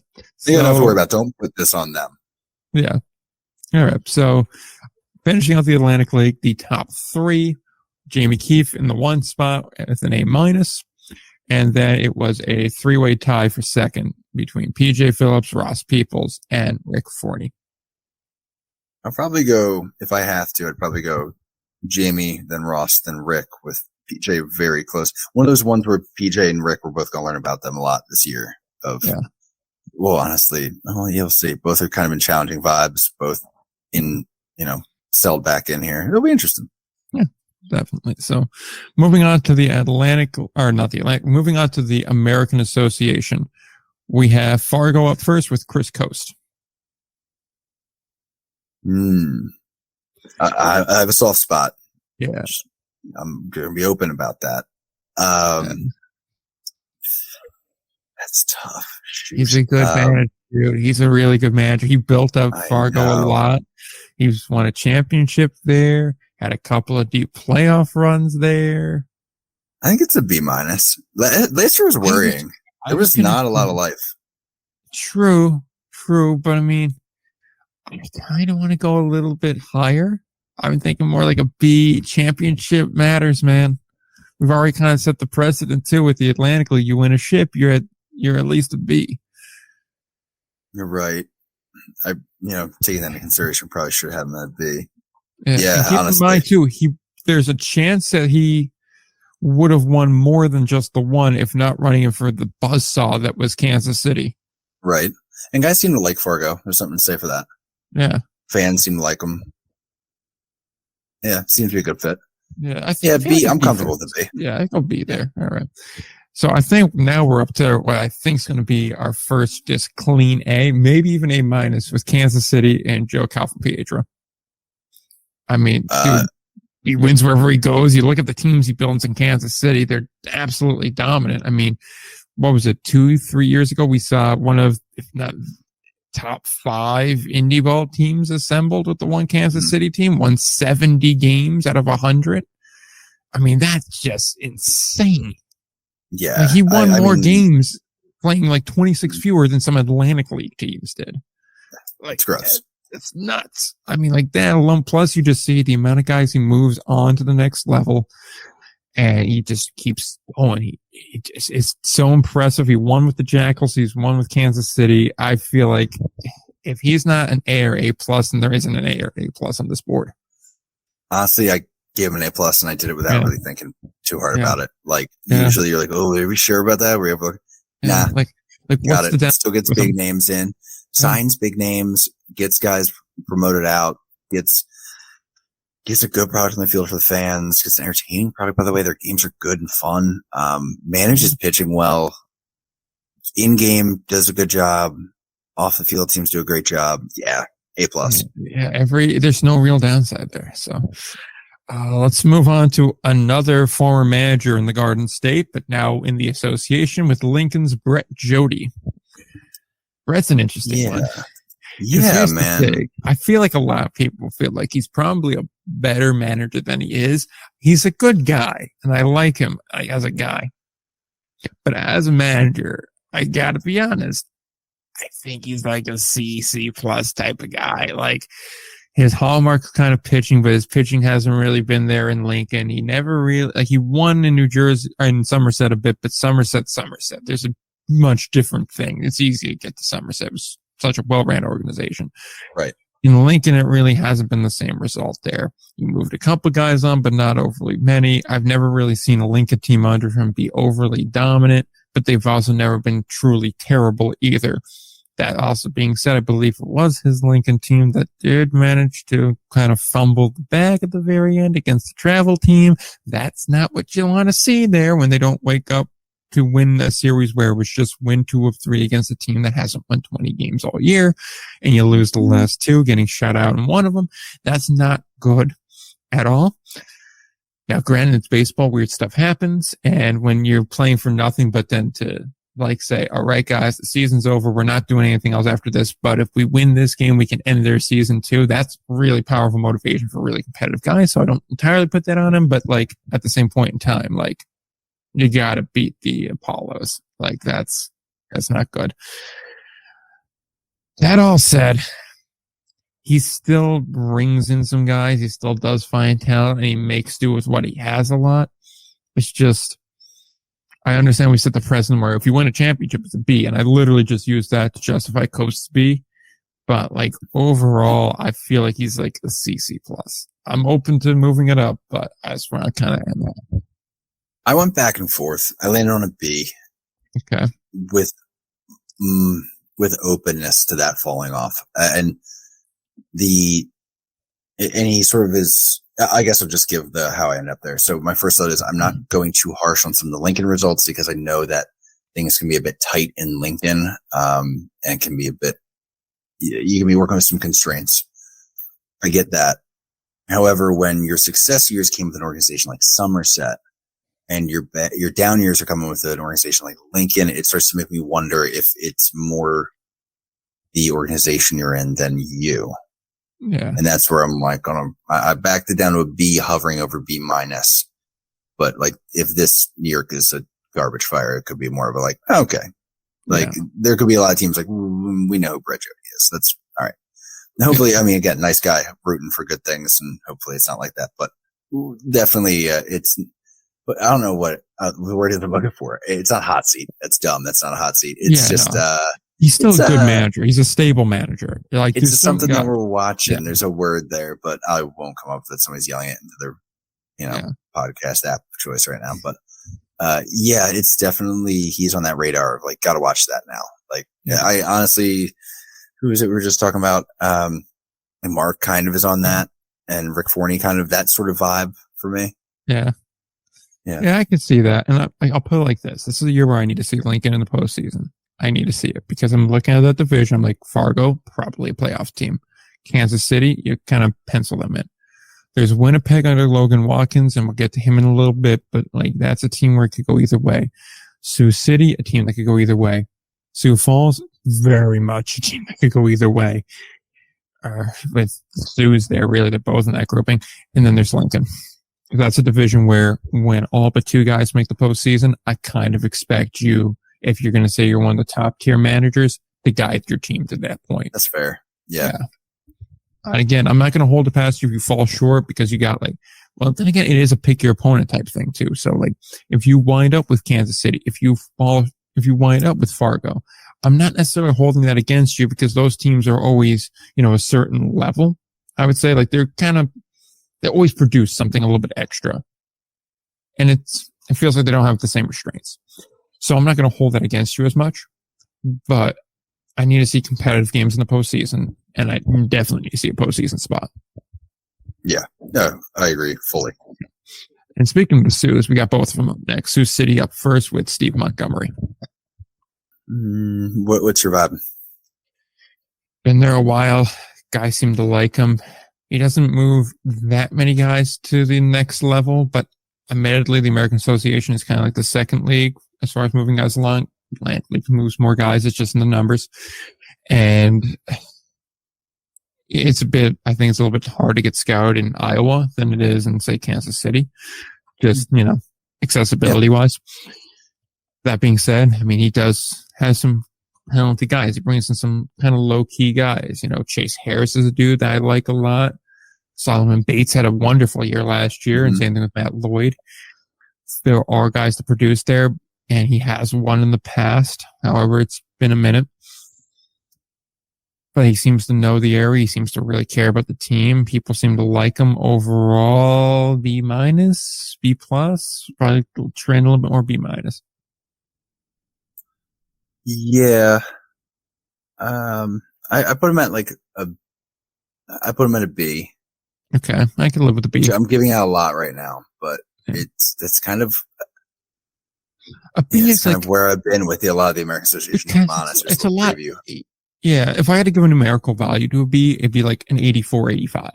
Right? Where I'm pretty happy with that, but there's definitely something that's left on the table. Right. I'm with you there. And I just think, that's well said. It's, there's been big years. There's been a bit, it's not even a drop off. It's just, it's kind of a little, I won't say plateau, but that's not even it. You want to see milk toast. Okay, fair. I'll let you ride with that. Yeah. It's sorry. That was a hard one, because it's one of those ones where at no point are you like, hey, it's a Steve Montgomery team, and you never go, ooh. Yeah. But also when Steve Montgomery team, you're not really okay. And that's not anything against him. It's just there hasn't been the flashy result, and there hasn't been that sticks in your head. Damn, he really took that team, huh? The top managers can get it. They'll have moments where you're just like, dude, this guy, if this wasn't this guy, this team would not be doing what it's doing right now. And whether that is off the field or on the field. And there hasn't quite been that moment. And that's, Steve's been there a while. I think by the way, this could be it, with a good emotional pop of we're back, we're in Sioux City, we're here to stay. That could be something good. Get some of the anxiety that was probably hanging around out of there.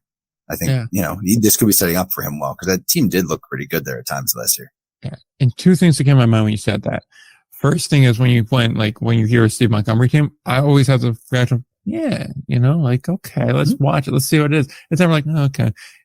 But it's also like, never like that, It's always like, okay, hold on now. Let's wait it out. And it's like after, like, say about 5-6 weeks, you're like, oh, okay, this is what we're dealing with here. It's like, okay, they got hot, then they got really cold, and then they're just playing, like, they're playing around a little bit. The second thing is, and the one thing, because it does sound like we're kind of like, I don't know about him, I will give him credit. This year's postseason, it was a good run. And that last game against Kansas City was very poorly officiated.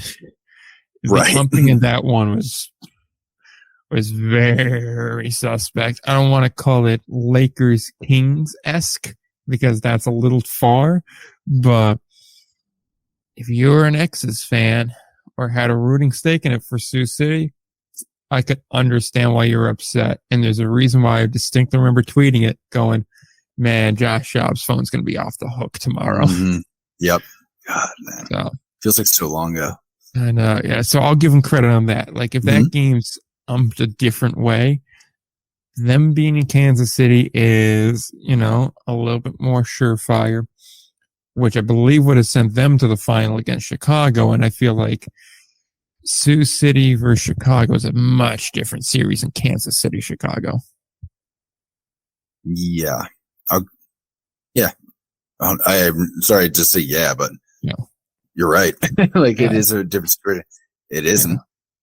Yeah. One could say working the umpire is just part of being a manager. I don't know if I'd lean that heavy in it, but it's worth considering. I don't know. I'm not letting him. I think I gave a pretty beneficial grade with the B I gave, and we'll see where it goes. Yeah. All right. Let's go to Sioux Falls with Mike Myers, manager of the year, reigning.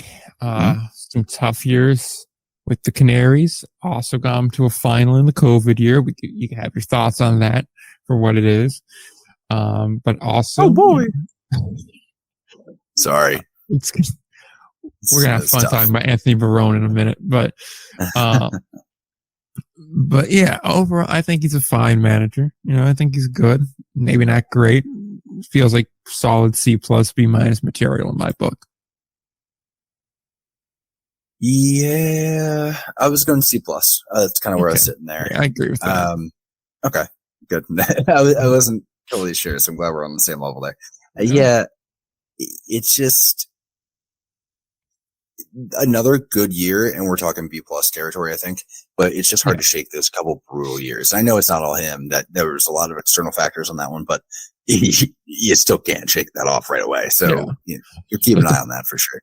Yeah, and like the birdcage doesn't help you out a lot either. I mean, that's not the friendliest of confines. Yeah. Yeah, and it doesn't play to certain types of players, and he still does have his gems. I mean, Jabari Henry's been a mainstay. Wyatt Ulrich is a guy that's been very successful there as well. So there's definitely guys, there's pieces.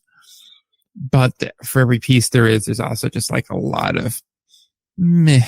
There's a lot of meh baseball in Sioux Falls, and you can't be an upper level manager having meh baseball. So, this is just bad takey, but I'm just gonna say it. My number one thing very often with managers with struggling teams is let's not have this take an hour and a half, like to get out of this inning. And like it was a Ross Peoples issue. Those of us who sat in Lancaster a lot in 2021 will know that. And I do see some of those games in Sioux Falls where I'm like, Jesus, like just manage your way out of this inning for like the sake of everybody. But I get that's not your number one job. But like, if I'm an owner, I'm like, I need a manager who kind of keeps them. If we're going to drop 2 out of 3 at home on a weekend, we better not do 4 hours twice. Yeah. Not they're doing 4 hours, but you know what I mean? Some of those games taking a while. And I know it's the birdcage, but good Lord. Yeah. Fair. Going to Winnipeg, Logan Watkins, first year in Winnipeg, I believe third year overall because he had the half year and then he had the last full year and then this. Mm-hmm. So I'll say this. Okay. His interim stretch, I was a lot more impressed than with the full year stretch. Mm-hmm. I will say this. He's still a younger dude. He's a guy that is still, I think, trying to figure out and piece it out together. I think Cleburne may not be the always easiest place to be involved with just because, it's kind of far away from everything. It's very hot. It's not necessarily the immediate place you would think of. He's smiling, but the heat is a factor. Winnipeg is kind of like the polar opposite of, I would it's say. like, it's the cold miser to Mr. Heat miser. It is. So, like, the thing is, though, I think Winnipeg as an organization is better ran. I think they're an organization that top to bottom screams professionalism. They've been around for a long time for a reason. And the people that are at every level know what they're doing, know how to recruit, know how to organize. And all in all, I think for a guy like Logan, it's a fantastic place to be. We have more thoughts on this on a past episode as well. So keep an eye for that. But overall, I think he's probably a C at where he's at right now because results have to speak for something. He did make the postseason. I thought he made it a couple years in a row, but I still need to see a little bit more. I want to see what he does here. It's a C, but if you told me Cleburne was playing in a division final, or dare I even say a Miles Wolf Cup final, I wouldn't be, or not Cleburne, Winnipeg rather, I wouldn't be terribly stunned. And I would say, yeah, I think he is a non-insignificant part of that, and I bump him up to B or B plus. But equally, if the year isn't good, I could very well see him dropping lower. I feel good at a C, or dare I even say a C plus, but I'm feeling a C. Okay. I'm thinking this through again. Well, I'm also rethinking some of the guys around him. More putting Brent Jody at a B minus. I'm being honest with you. You want to revise it? I'm okay now. I'm fine now. It's all better. Okay, so we're gonna leave it at B. Yeah. Okay. I'm good. So, what'd you have, Matt? I had him at a C, but I could go to a C plus. Okay. Why? Why are you thinking? I had him at a D. Oh, possibly could go to a D plus. That friend feels of bad. the show, Logan not happy Watkins, saying who that. took time out of his day to come on this show. I like Logan Watkins, by the way. I like Logan Watkins as a person. I haven't talked to him personally, but I've heard nothing but good things. He was a person. But it's hard. What am I supposed to work with? You took someone else's roster, and yeah, you had a good interim stretch. Yes. His and it was an easy situation. In the second half was phenomenal that first time. I agree completely. And then last year was a tough one. And then he got bodied out of Cleburne, and I'm not sold it was for performance. I'm somewhat considering that it was maybe Pete. But yeah. But what do we have to go on? It's a half a good season, and it's a season that was hard to watch. And now he's going to Winnipeg. Yeah. I feel like it's because, okay, if we're putting a lot of new managers at a C, I don't think he's been better than that. So I think you have to put a minimum C minus. And I'm like, this year was pretty rough at times. I don't know. Maybe I'm being harsh and put it at a D. He also lost a lot of guys in that first couple week period. A lot of big hitters left. And as a newer guy that's still establishing the connections, it's hard to replace that. Where'd they go again? A lot of them were contract purchases. So some of them were to Mexico and a couple were to. Just double checking that wasn't missing anything else other than that. Because I stumbled into another story from the past year. I was like, oh my God, I forgot that happened. Yeah. I know. And it didn't go in an easy situation. The hard truth of it is I kind of bumped it up to a D plus. So I'm kind of like, well, I know it's a hard opinion on him, and that's probably undeserved, but I don't know, because if I'm like, well, I got to bump it up, and you're like, why? Because I like him. Like, I don't know. I feel bad about it. I don't feel good. I could go. Oh God, this is on. Hopefully, it's gonna be on bad takes exposed soon. So what's your final grade for you, and then we'll average it too, because I'm gonna stand at a C. Are you feeling a D, a D plus, a D minus? Like, what are you feeling? Go D plus. Okay. D minus. It's weird. Okay. Well, D minus is basically an F at that point. So, like, call it what it is. All right. So we'll say C minus. Which crossed my mind. We go C minus. All right. So that was one where I wasn't expecting that kind of discourse. But sorry. Yeah. Damn. This is the one where I kind of felt like we may go back and forth on. It's Milwaukee. It's Anthony Barone. This is an A minus in my book. The dude has pretty much done extremely well from day one. Won a championship. COVID year. I understand, but you play the cards you're dealt.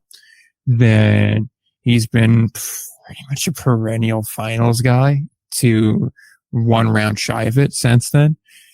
Yeah, it helps when you have like Adam Brett Walker on your team for 2 years, but he kind of replaced them by, throwing a Keon Barnum in there, throwing a variety of other guys in there. He keeps filling out the roster. His bullpens are always good. He manages the game well. Overall, I like him a lot as a manager. I go an A minus. Yeah, I was going B plus. Okay. It's their Mickey Mouse penalty a little bit. But this just is what it is. Sorry, that's who I am. But I don't know. I like him. He's not making. I think Milwaukee's found themselves in some big games, and he hasn't done anything that made me go, "Yikes, buddy!" And that's huge because boy, there are a lot of those opportunities in indie ball. Yeah. And you're right. It was a really good point, and I wish I talked first because I was gonna say it, and now I don't have as much to say. But yeah, I mean, he does a good job of putting together a good roster and seemingly filling it. It looks easy the way he fills holes in that roster as things get, opened up, whether by contract purchases or injury or whatever. And that's what you need, man. And people seem to be having a good time watching that team in Milwaukee. Is a fun team to watch.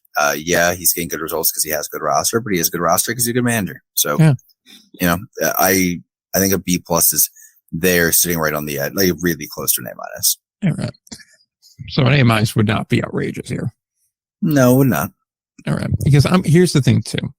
Keep in mind the 22 final was also phenomenal there. And while, his team fell behind and had like a clunker of a game in there, he also in an elimination game got a 3-0 shutout win from his team. And then if you remember that game 5, it wound up being, Fargo's victory, but it went 10 innings and it was back and forth ball. Like you could argue, they blew a fairly large lead. They blew a 5-run lead, but you can also equally say they put up 6 runs in the 6th inning and then, right.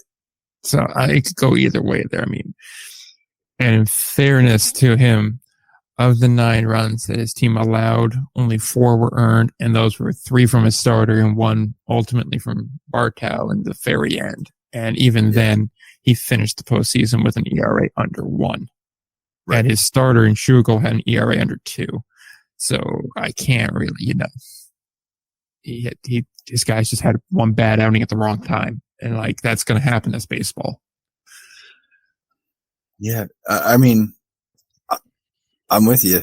I'm B plus on it, but that's not a shot. It always feels bad when it's like, it's a good grade, but like somebody else should give it a higher grade and you're like, well, damn it.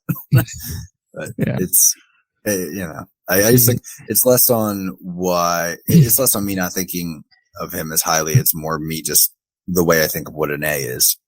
Maybe. Fair. Possibly. Yeah, I'm also giving a little bit of a friend of the show bump too. Also okay, there we go. Let's get cards on the table. A little bit of a bump there too. I still probably would have said like the friend of the show bump. I want to be like A, but I was like, not quite an A. He's not quite a Calvin PJ. I didn't put PJ in our top 4. That's an awkward situation for me. Fair. That's very fair. Let's be honest. No, yeah. Otherwise, I'd be getting messages. Let's move along and go to Lake Country. Ken Huckabee, replacement guy from last. Yikes! Yeah. Here's the thing: when he took over, the team notably improved, and probably played the best baseball team has had since they were founded. I haven't been around that long, so that's part of it. Sure. That said, I don't know what to make of him. I really don't. And like, I need more information on it. Like, if you told me this time next year, we rated him way too high with a C plus, I'd be like, yeah, I could definitely see a world in which that's the case. And equally, if you tell me you rated him way too low with a C plus, I could be like, yeah, no, I could see a way that works out like that. I kind of want to just go with the tried and true C, because like, I'll put him like this. it feels like he's kind of in a Logan Watkins situation, right? Where he takes over halfway through, and just the fact that we have a new guy that seemingly gets along better with everybody, that gives it a huge bump. And now is the time for us to make a decision here. What way is this going to go? And building a roster is a different skill set. Absolutely. Yeah, absolutely. That's part of it. Yeah. Yeah. So, a C seems fair. I rolled because it was a notable improvement. Yeah, I agree. I did go C minus. Okay. Just because I could go C minus. I'd be willing to drop to C minus. I just need to see a little more. That's all. Okay, yeah, I think that's fair. I just want to look at where they finish. I mean, in fairness, they finished tied for a playoff spot too. They just lost on a tiebreaker to Cleveland. Does that change at all? Holding C minus. Holding C minus. But it's okay if you don't meet me down there. That's all right. I'm willing to go down to that. You came up on Watkins for me, so I'll go down to how it could be for you. King County, George Samus. Obviously, we're including the Saint years. I mean, he's a hell of a manager. Experience, a phenomenal amount there. Just what he's done so far in Kane hasn't exactly been it. And I mean, St. Paul is just like the paradigm franchise, right? They went a while without a championship. Little bit of the Brett Jody question here. Fair point. Is it disrespectful to give him the same grade as Brett? A B? That's where I have him. I'd be willing to go B. I'm good. I give him the B solely because it's like we need to see a little bit more in King County. Yes. And that factors into it. I would just like to see one competitive championship round series because it feels like the best chance they had was when they had Jimmy Kerrigan the one year where he's really putting up good numbers offensively. Where he was really kind of carrying the team there. And I believe that was a loss to Cleburne, who then got absolutely, pun intended, railroaded by Milwaukee. And then Milwaukee, duked it out with Fargo. And it was like, okay, whoever wins this game deserved it. Right. Yeah. It was like nobody's ashamed of how this ends. So, moving on. Gary with Lamar Rogers. God, this is such a tough one because Gary's such a tough job. What do we make of it? Yeah. I'm kind of all over the board in that one. Because the situation's an F. Like, the situation's just not what you want. New ownership, we'll see. Fair. But new ownership may change it, but great working environment. It's a tough sell to get guys to Gary. It's a tough sell. And the steel yard is maybe not the environment you want to be in, depending on the kind of player you are. I mean, like they finished 5 out of a playoff spot last year. But I mean, when the last playoff team is, 4 games under 500 or so, that says something. Go ahead. I was just going to say, I kind of feel like this may be where I go into the D's here. But, I respect the situation, and I respect the challenge that's there. And also, I've given the other first-year guys a lot of a break. So I feel like I got to give that here, too. Plus, he's stepping into Greg Taggart, who had a long legacy there. It obviously went bad at the end, but where do you think? Because I don't know where to go with the grade. I'm kind of leaning D plus right now, but I could be swayed either way. I had C minus. I considered a C, but I'm going C minus. My is one where there's just a lot of mixed messages. You know what I mean? It's because you look at year one in Gary, and it wasn't good. Like it was 16 under 500. You're like, all right, that's not great, but it's a tough challenge. We get it. Year two, he was again 58 losses. This one 41 wins. Played one less game. Yeah. We'll say he's kept the same record. Yeah. That's not spectacular. But I'm also remembering there was a mid-season ownership change. Those aren't smooth. It looked fairly seamless from where we are, but behind the scenes, it's never smooth. That's everyone's uncomfortable. So I would count that as Point a in his favor. trial in the season. Yeah. So I'm not going to hold it against him too much. Now, it is a situation where if this season he puts up the same record again, or even is just within a couple games of that, I think we probably won't be seeing him returning to Gary. However, at this point, I'd sit him at a C-. Okay. I'll agree with the C-. I'll come with the C- on it. That said, though, two thoughts on it. One, I do agree because early in the year, I do remember they had that one really hot stretch. I think they were like 9-3 or something like that. They were a very good team in the beginning. They had one really long winning streak and a very impressive series against Kansas City, if I remember correctly. That being said, I don't necessarily know if this year dictates whether or not he comes back just because of the difficulty of getting someone to Gary. It's not really an enviable job. Now, again, new ownership may change that, but Greg was a good manager, but was he there that long because he liked Gary, because they wanted him to be there, or was it because we don't think we can do better? And we've already heard that Gary pays a bit more than everybody else. So if you got to pay above market rate for a guy with below market returns, that tells me this is not really a job people are lining up for. Mm-hmm.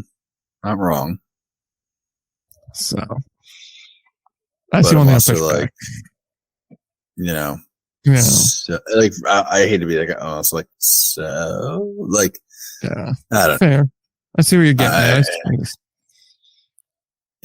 It is, I don't want to say it is what it is, but kind of is what it is. And year one in Gary is going to be year one in Gary. Year two, if I'm going to be beneficial, I'll give him a bit of a pass on. But as I said, if we're even a month into the year and this was like a garbage fire, I'll be like, well, okay. Probably didn't give him a C-. All right, let's see how this roster gets built. Yeah, exactly. Because there was a little bit of an exit at the end there, but it could very well have been all right, if we're not going to be winning, then we might as well move guys to somewhere else where they can compete. Interesting. Very well the more I think about it, the more I'm like, damn, that's a D+ guy. Damn. You see, here's the thing though. As much as that could be a D+ move, it could also be ownership saying, like, let's cut down the money situation here. If we're not going to be winning and playing postseason baseball, why spend more money on a losing cause? And it could also be a manager saying, hey guys, look, let me put you in a position where you can go ahead, get some better looks, get some better opportunities to get to that next level. And being that everyone's on a 1-year contract pretty much, although I believe the American Association does have that option year built into it. It could very well be hey, when the season's over, you remember I did this for you, and like, come on, let me do you a solid, like Samus does for a lot of his guys, where it's like, I'm going to release you so that way, should a team want to sign you, they don't got to pay the fee.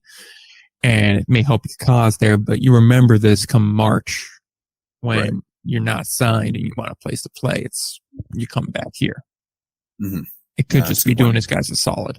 And some of them could just be like, look, we're not going to win. We're not in a position. Can you move me a little bit closer to where I live full time? So. Yeah, no, you're right. I won't hold it. I'll keep it as C-. Yeah. All right, Cleburne, Pete and Cavilla. We've talked a lot about Pete. Lord knows we've talked a lot about Everyone Pete. Has. So we don't have to spend all that much time here. Texan guy. I think he is a natural fit in Cleburne. I think that may have been the most obvious thing in the whole offseason. And you go off a record, he does get results. It didn't quite happen in Tri-City, but that's more or less a product of the Frontier League postseason structure, I think. But there is always a headache that comes around Pete, particularly at the end of the year. Mm-hmm. I would say, gun to my head, I do think Pete is one of the better managers in independent baseball. I think he will do well in the American Association because he has been here in the past. It's been some time, but he has been here in the past. I could go B+ or A-. I could go either way on it. I still believe in Pete as a manager and friend of the show. I got a B+, but I think he's an A signing for Cleburne. Yeah. For all the reasons discussed. I mean, he's got a long track record. He knows what he's doing. He's got connections. He's got connections down there. Like he's a guy. It's just got to keep an eye on the extra stuff. Yeah. You're right. And last one, Chicago with Butch Hobson. Although I think we both heard similar things from people. I'm still checking in on it where it might not be Butch come opening day. There's some question marks around that. Not sure how far we want to go into that. We don't need to go too far. Okay. As of now, it's Butch today. Okay. So we'll operate on So we'll just roll with that. Yeah. Okay. And and it's Butch. Has he been the Butch that we're used to lately for a number of reasons? No. But still, there is the track record there. There's a string of fairly successful seasons in a row. I don't know where you set him grade wise. I put him at a B-. I think it would be disingenuous to put him any higher, but I couldn't see him with a C next to him either. It just didn't really make sense. I would go B+ just because of the run he had last year. He took a team that arguably wasn't overly talented, which again is a bit on him for building that team. But he did manage to get that team to the final. He played a marathon game with KC. And I think as far as going toe to toe with Kansas City goes, did a pretty damn good job. He got over the hump and beat a rival in Milwaukee too. And a guy that, Anthony Barone's teams, we were just praising him. Brian Torres is one of the other guys that Barone brought in. And that was a Cardinal prospect. So I go B+ on that. I'm willing to meet in the middle and go B. Plus he's made the postseason a few times as well. He's not the vintage Pete Butch, but still solid man. Yeah. Rankings from the American Association now. We have Joe Calfapietra in the 1 spot with an A+, Anthony Barone in the 2 spot with an A-, and then Pete Incavili with a B+ in Cleveland. Yeah, if I had to give top 3, I'd probably go Calfapietra 1, Pete 2, Anthony Barone 3. Okay, so our grades lined up pretty well. Yep. Right. On to the Frontier League, and then we just have the Pioneer League. Yeah, Pioneer League's going to go quick. I think we kind of go quicker through the Frontier because we have to. Yeah. And there's too many teams, and there's too much podcast behind us already, so we'll probably have to keep it rolling. But I like, Pioneer League. Just like a Pioneer League, like half the managers don't have experience. So so that some would of be them quicker. are pretty obvious as well. So let's stop talking and hit the ground running. Evansville with Andy McCauley. Great year last year, consistent guy. He's won in Evansville before. I'd be willing to go B+ or A- on him. I think he builds good teams. I had A- on him. All right, A- it is for all the reasons. I won't even elaborate on that one because you nailed it. I'd just be talking at that point. Yeah, again, too, and just a little bit, because I know we do have a handful of Evansville people. You look at the guys he brings in, individual performers show up, and then overall performances there, too, and that's a lot of really good indicators. Now I'll say something, because it did strike me watching Evansville more at the end of the season than I did in the beginning, because East Coast bias, sorry, it's just the games were more in front of me. I was struck by Evansville being a more complete team than I really might have considered, but watching them day to day and how the bullpen kind of carried over, watching how there seemed to be a good rhythm connecting the rotation to the bullpen, and just the lineup seemed to flow. It looked like a complete team, not a team that was sort of smacked together based on who was available, which a lot of teams are at any time in indie ball, but it did stand out to me. It looked like a more cohesive roster, especially that late in the year. So particularly in Frontier League too, with the roster restrictions they have too. The restriction. Yeah. There was a lot of planning that seems to be going on. It's not just, oh crap, what do we have? Yeah. And also they hung in there with Quebec too, which I think is a testament to you. If you can go toe to toe with Quebec, that speaks volumes. That's a really good point. Yeah. Florence, Chad Rhodes. Boy, I was hoping you wouldn't go to him so early. Yeah, I love him as a person. If you are not watching the content they're doing with him, is so funny. I think he's got some solid job security out there. I think they love the guy. And he has such a great personality for promoting the brand and the team. So good. The on-field results haven't quite been there, but he's also still learning the managerial ropes. He hasn't been doing it long. Yeah. That's a big adjustment. I feel like normally I would say C- based off of what I've seen from him, but because of the off-the-field value, that gives him to at least a C in my book. Oh, man. I gotta think about that. Oof. Because I'm also looking at what we if you look at the list of what we have coming up here too, There's going to be some high grades coming up. Yes, I know. Like 3 of the next 4 are all going to get high marks. Mm-hmm. Let me think. Just a little bit of okay, I'll go because results are an F. Let's call it that. Yeah. Results wise. That's bad. But the off the field stuff's an A. I know, dude. And so the middle ground would be a C. See, okay. I was going to go D plus, but I can go to a C minus. Okay, let's go C minus. There's something to be said for being like the boys are so on board right now. Like, which seems to be the vibe. Again, I'm not there, but it seems to be just based on who I've talked to. I think this is one of those ones. If we do this again next year, the act is going to be tired if this doesn't go well this year. Like, sorry, that is what it is. Exactly. It's all well and good when you're new or when you're winning. And when you're not doing either, well, it'll still be cool with me. I'll be into it. But Gateway, Steve Brook. I like Steve Brook a lot. I think he produces winners. I think he gets a lot of his teams. I think maybe the players individually aren't always the most impressive, although we saw Jerry's Bridges have one hell of a year. So make of that what you will. And he did a lot better away from Windy City. Maybe that's the Windy City effect. Maybe that's the Steve Brook effect. I don't know. I think he's a B to B plus guy. I like him a lot. And Gateway did a lot of good stuff. Yeah. I don't know.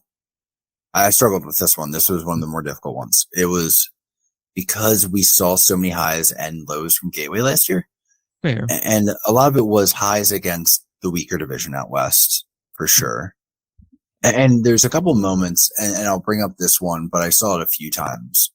But the one that really stuck out was the first time I saw it, where Gateway early in the year was mashing. They were like record pace offensively. And then the Jackals came out. Remember, they had bad pitching, but they had been on a great run. They'd won like 6 or 7 in a row or something like that. Or maybe they just run a few, but they started on that stretch. That's when there was the right to ship moment. Yeah. Yeah. And they just got smacked and then they came back. Gateway. And I was like, oh, is that it? Like, the Gateway had a good game in there, but I was like, oh, like, is that it? And there was just a few of those moments where it was like, all right, this is it. This is where Gateway needs to come alive. They didn't answer the bell that many times left. I could be overlooking one. I get that. I mean, I watched a hell of a lot of indie ball this year, so it fades a little bit on me, but it doesn't stand out as having that. And I'm not saying it's a manager's problem, because the managers do a lot to get them in that position. And in the end, it's the guys on the field, but it wasn't enough to really inspire me past like a C plus in my head. I'm really feeling like a B, because I think the overall body of work was there. I will agree the competition was weaker out west. Mm-hmm. I think they did well in the postseason as well, and I think that counts for something. I think also Steve Brook has done a lot in work in Gateway. I mean, think about 3 years ago with Gateway. A perennial bottom feeder, winning about 30, 35 games a year. And then last year, he gets them to about 500. And now this year, he turns it around to where they have a winning record and they're hosting a playoff series. Like, that's a lot of work to do in a short period of time. I think that counts for something. There was a real restoration job. Yeah. I could move it to a B minus. I can meet you in the middle for sure. Okay. I still see it more like a C plus, but I'm not looking at you like you're crazy. Yeah. I see what you're seeing. Yeah. All right. So let's go with a B minus then. Okay. Mike Pinto, we spent a lot of time talking about him last week, so we can kind of go over quick here. I think Mr. Old School.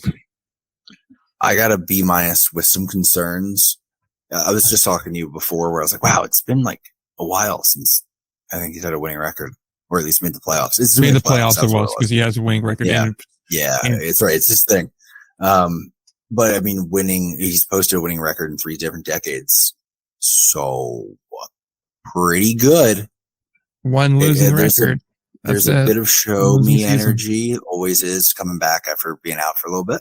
Yeah. But you can't give anything below anything in the B's in my head. Yeah. It's just, would you go done too much.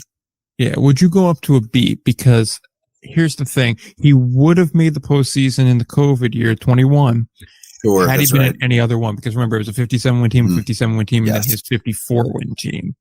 And so he was the fourth best team in that league. That speaks volumes there. So there's that. Yeah. Plus the consistency matters. I see what you're saying about being out of the game for a little while. I was thinking more like a B plus. So that's why I'm feeling like a B is more in the realm of where it is. I understand the concerns. I really do. And like, when we get to Tri-City in a bit, we can also talk about like the mentality here, but he's gotten results, and also guys really seem to like results are the difference. Yeah, there's a results are the difference. Yeah. And also just the attitude from players. If we're combining a score, I'm willing to go up. I still will probably sit on my B minus, but I can meet you for sort of a joint score there. Okay. I think I also understand that you're planning to potentially have him on, so I understand, and you know that he listens. So I understand. Hi, Mike. Oh no, he listened. Yeah, no. As he said last week, B minus is a damn good grade, by the way. I don't want to hear it. He found the us calling him old school rather comedic. He found it fun. I can see that, by the way. Because that's tough, because there's old school guys and there's like old school the way Mike's old school, and that's not quite the same. And I get that, but there's only like so many ways you could say it. Yeah, like, and that's why I said last week, I was like, maybe old school's not the right way to put it. I think we both were like, yeah, it's not quite, but it's hard to find. Yeah, it kind of the aura around it. But yeah, so let's call it a B, and let's move on to Jared Lemieux, because it looks like Jared's going to be back. He's still listed on the website. I haven't seen anything to say he's not back. If someone with better information on that knows, please let me know. But we're going to assume Jared Lemieux. I came into last year with a lot of hype for Jared. I really thought he was going to do better than he did. Lake Country isn't exactly an easy spot. I get it, but the results still Erie, speak. wrong one. Yeah. Show respect to Lake Erie. Sure. I mean, like, it's not an easy environment. I've seen some people I expect to succeed there struggle, and I do wonder if it's more than what we know from the outside looking in. It's not an organization I'm overly acquainted with. Yeah. But I just haven't seen enough to go beyond a D plus. I was thinking D plus, C minus range too, so I could go D plus, I think. And that's just purely a results thing. I think as a guy, as a people manager, I like him. It's just the results they were pretty brutal last year. Yeah. I mean, it wasn't good. I mean, we look at, they had the worst record of non-traveling teams. That's a problem. It's a tough one. And then it was just the thing that concerned me most last year, if we're really talking about, because look, a bad year is a bad year. That happens, especially, new role. But what threw me the most when it came to this is I click on the wrong link. Classic Brian. Okay. It was the fact that there were pretty glaring issues with that roster from the jump. I mean, this is the worst offense in the league. And they were being outscored by Empire State for almost the entire year. It's frustrating to see from the outside the issues, to see. Okay, it's easy to stay outside and say there's issues. I get that. But it's hard to see it early, hard to see it in the preseason and be like, that's something they're going to have to fix. And not much happened, and the things that were done didn't do much. And honestly, I talked to enough managers in the league, and there was conversation about it, because it was kind of weird, because dude, you're scoring less than Empire State. But there were guys in the league who were like, dude, I would, if I'm them, I'd look at this free agent. If I'm them, I'd think about this deal. I'd be willing to work this with them. But, I don't think for whatever reason, there felt like talking to people in the league, there were options out there for improvement. And I worry, this is something I do worry about with young managers and guys like him. I slightly worried that there's too much loyalty. I mean, we're talking about a team who had the worst offense in the league, and they only burned through about 22 hitters throughout the season. That's a good number, but there's other teams that are up over 30. Like it seemed like he was a little dug in to his guys. And I worry about that with a manager that's younger.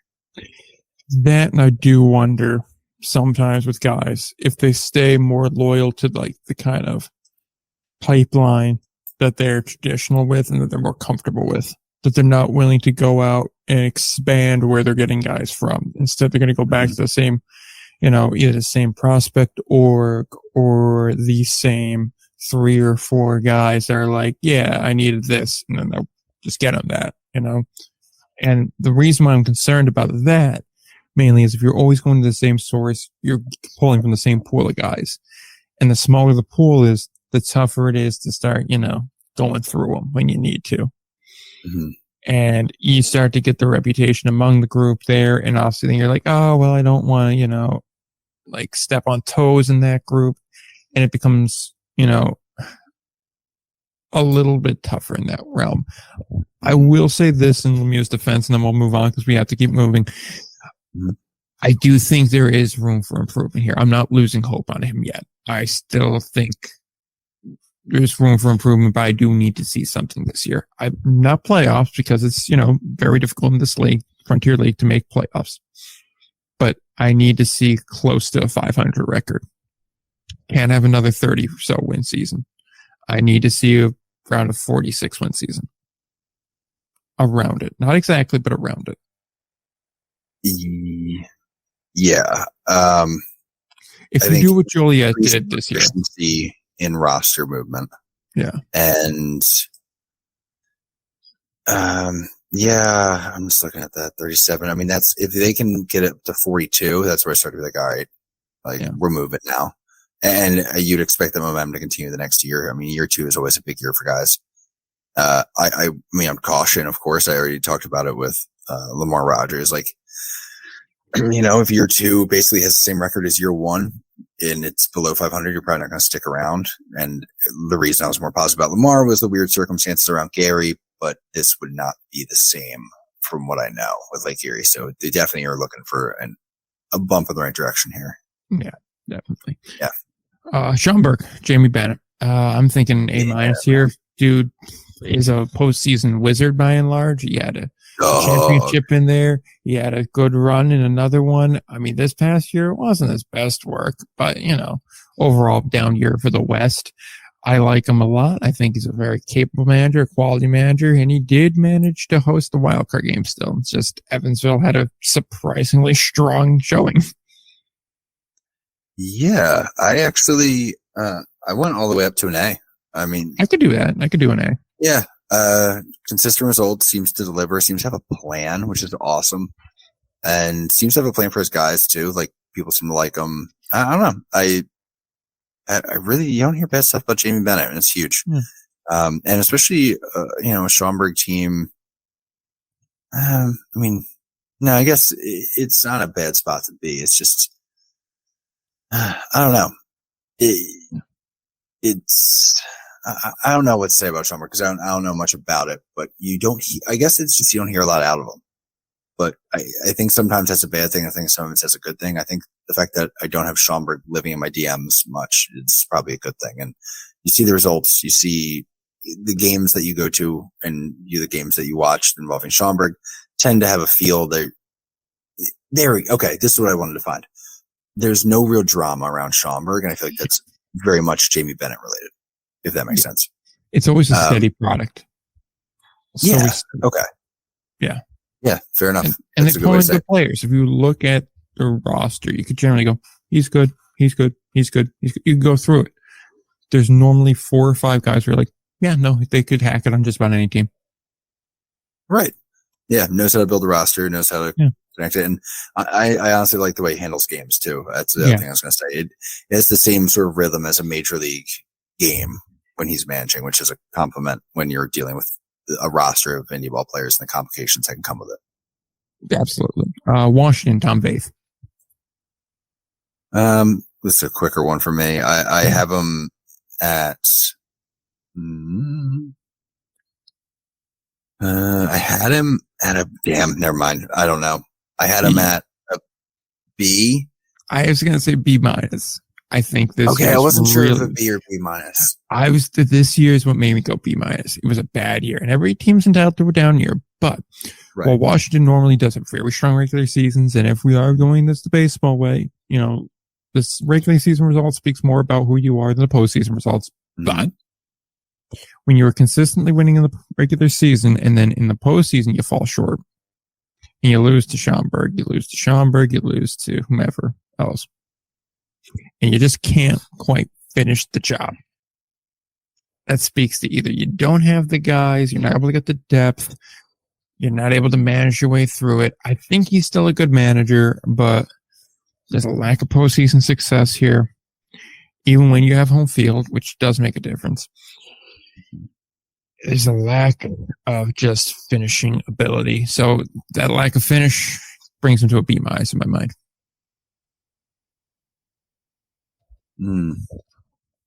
Yeah.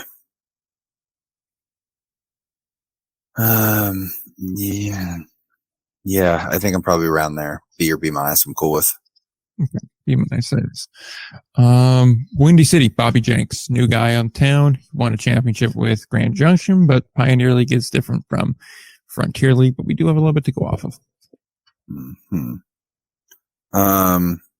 We also talked about him in a previous episode too, for what it's worth. So, yeah, I like him as a local guy. I think he draws in some interest. I like what I saw from him so far, but it's really hard to judge anything from the Pioneer League to the other leagues. Yeah, it's just so different from the other core fours.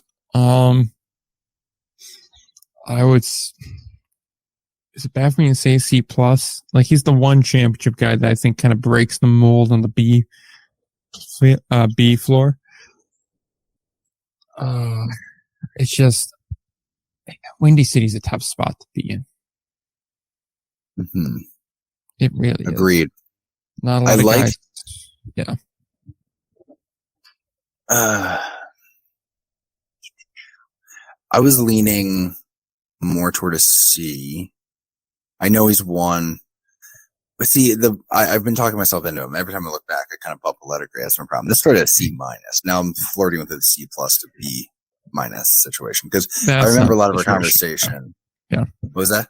No, I don't see him as a B minus guy. No, I agree. I'm sitting probably around a C because I am remembering a lot more as we kind of talked through him and his history. We kind of did like his fit for indie ball a good bit. Yeah. Remember, like, he's kind of been through some personal like strife and had a difficult end to his career and all that. And I think comes with a good understanding of, baseball versus life, and he seemed to do well with the young guys he's worked with before. I think he'll kind of carry that in. I think it's a good fit for a really struggling organization, man, who really needs one. Yeah. Yeah. So we're going C or C plus on it. Oh, jeez. I feel like the championship. I was at C plus. I was going to say C plus. Yeah. Okay. All right. So we're in agreement there. All right. New England, Jared Edmondson. We talked about him again in a previous one. I think I'm just going to throw all the episode links for if you want more in-depth discussion on the guys we've talked about since they've been hired in the past few months. You could go ahead and go to those episodes and listen to that if you haven't already. But bridge version here. I know all the other new guys we said a C. I kind of want to go D plus because I have not been impressed with a lot of the signings so far. Yeah, he played in the Can-Am and did, Jamie a favor for like a weekend in the Atlantic League. But D3 or D2 ball as a coach is just so much different from, indie ball. And there's just not a lot moving the needle here. Hopefully I'm wrong, but I'm kind of sitting at a D plus until proven otherwise. Agreed completely. Yeah. Right. I mean, my optimism was that he has done a lot of the baseball operation stuff that'll likely have to be involved with the organization, structure, all that. You do that a lot dealing with college kids, but these aren't college kids. And that's my number one concern. We've time after time seen the college to indie ball transition not go well. And I know he's got indie ball experience with him, but it's different. And I worry, and boy, this roster, this was something that I didn't mention last podcast, and I'll say it now. New England rolled out their first batch of player signings and announced our first players and all that. But that transaction was done a month ago, month before the announcement. And the overwhelming feel was like they did not think that was going to be their big first player announcement. They felt like they thought somebody else was going to be coming, and it's just not. And they don't think anybody is. That's my feel. That's my worry. Yeah. And frankly, if I'm a guy who's like a top talent guy, I don't know that I want to go play in New England in May and get ready for it in April spring training. Sorry. I think that's also a thing. That's why I've talked to a couple owners who are not sure about New England. I mean, like, that's the thing. Like, the best two players right now are what? D. Sarcina and Tommy McCarthy? Yeah. I like D. Sarcina, by the way. Yeah, I like D. Sarcina too. And I do like McCarthy. I think there's some high upside there. But if that's really what you're building this team around, I don't think either one of them are cornerstone guys. I think they're great pieces, but not cornerstone guys. Yeah. That's not a guy that you build a roster around. They don't have one yet. Yeah. And that's not to say they're bad players or anything. It's just there's cornerstone guys and then there's important pieces. They're more in the latter group. New Jersey's up next. They're still technically to be determined, but I think you were saying that you may know something more about that. Yeah, I mean, we're pretty confident that's going to be all right. A familiar face. Yeah, maybe a guy that's more familiar in black and gold. Let's see, Bobby Jones as that manager is what I'm hearing. Look, it's not confirmed. I've been hearing that for a couple weeks now, so maybe there's something else going on. But yeah, it seems to be that. No real further input on that one, though. If you're a guy who doesn't want to play for Bobby Jones, maybe be aware of that. That's all I'm saying. With that, I mean, whatever. What are we thinking here? Here's the thing. Bobby's won a lot with the minors. And yes. I mean, the thing is, though, all that winning was really in the Can-Am. Yes, which is much different than the Frontier. Mm-hmm. And since he's gotten to the Frontier, correct me if I'm wrong, but I don't think he made the playoffs because they didn't make it in 21. I don't believe they made it in 22, and then obviously 23 he was out. Just doing the double check. Yeah, no, Sussex finished just out of it. 2.5 games out. Yeah, because Ottawa had the hot hand, and they just skated right past him. So that draws concern, but he does have a track record. I put him at a B. I was thinking the same thing. Yeah. I put him at a B too. New York, TJ Stanton. I like TJ a lot. I like TJ a lot too. Yeah. He's built a lot. He gets a lot out of his guys. I think there's a real potential there. New York just always has this problem, no matter who's at the helm, of getting over the edge. Yeah. Jamie Keefe was the only guy that could really do it. And as we already discussed, Jamie's one of the top managers here. So. Right. I think TJ, I have him at a B+. That's where I want to put him too, but also the lack of postseason success kind of makes me say B. Yeah. And here's where I do also still sort of, I guess you're right. I just need a playoff round win. And he hasn't given me that. I can get you. I can go B. Yeah. Yeah. I want it badly to be a B+, but the results just aren't quite there. So, unless you have anything else to say with TJ, we're on to Ottawa and Bobby Brown. Good to move on to Bobby. All right. What are you thinking on Bobby, man? It's hard to say. Like, he had really good results that first year in Ottawa, man. He had weird. He had such a hot run, and he came so close to, again, knocking out Quebec. But Quebec, again, is like a cockroach in a nuclear winter. They just survive, and they do so much. And I think that's more a testament to Quebec, and we'll talk about them shortly. But I like the results there. This past year, they weren't quite there. Wasn't the same, but it's hard to do back-to-back years. Year 2 is a year. Yeah. And I mean, he did do a decent job in Lincoln too, so that counts for something. And Ottawa still did finish 500. Yes, they did in a difficult division. True. And I fought the Empire State allegations for a very long time, and that it doesn't really make that much of a difference when you run it through. It's a few run difference, not enough to meaningful change anything. That said, though, they also had Three Rivers a lot too, so that's your standard bad team for this league.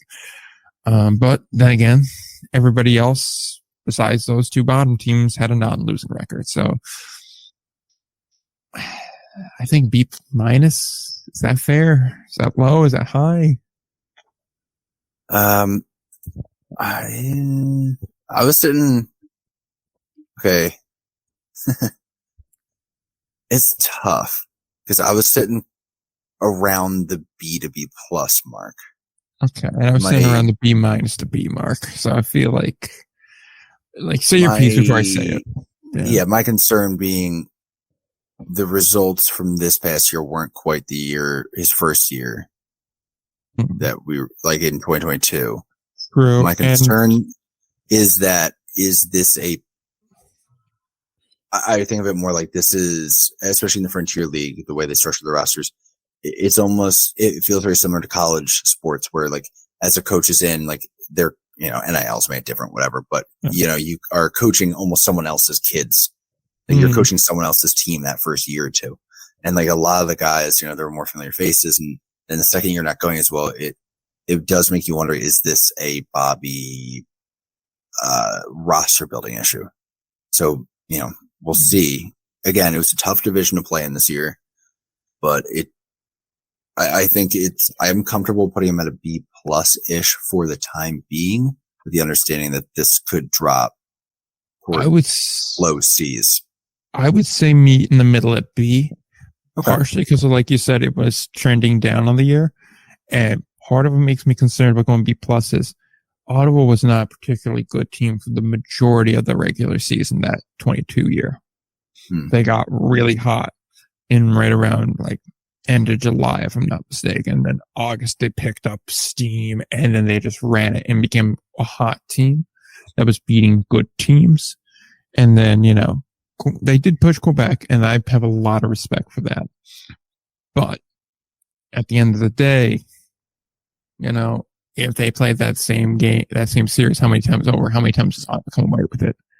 And I come away with, the right team won that series. Yeah.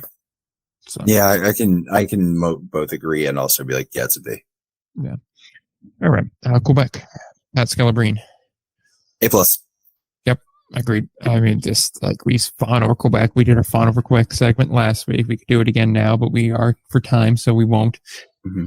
Dude constructs rosters. He has the right mindset.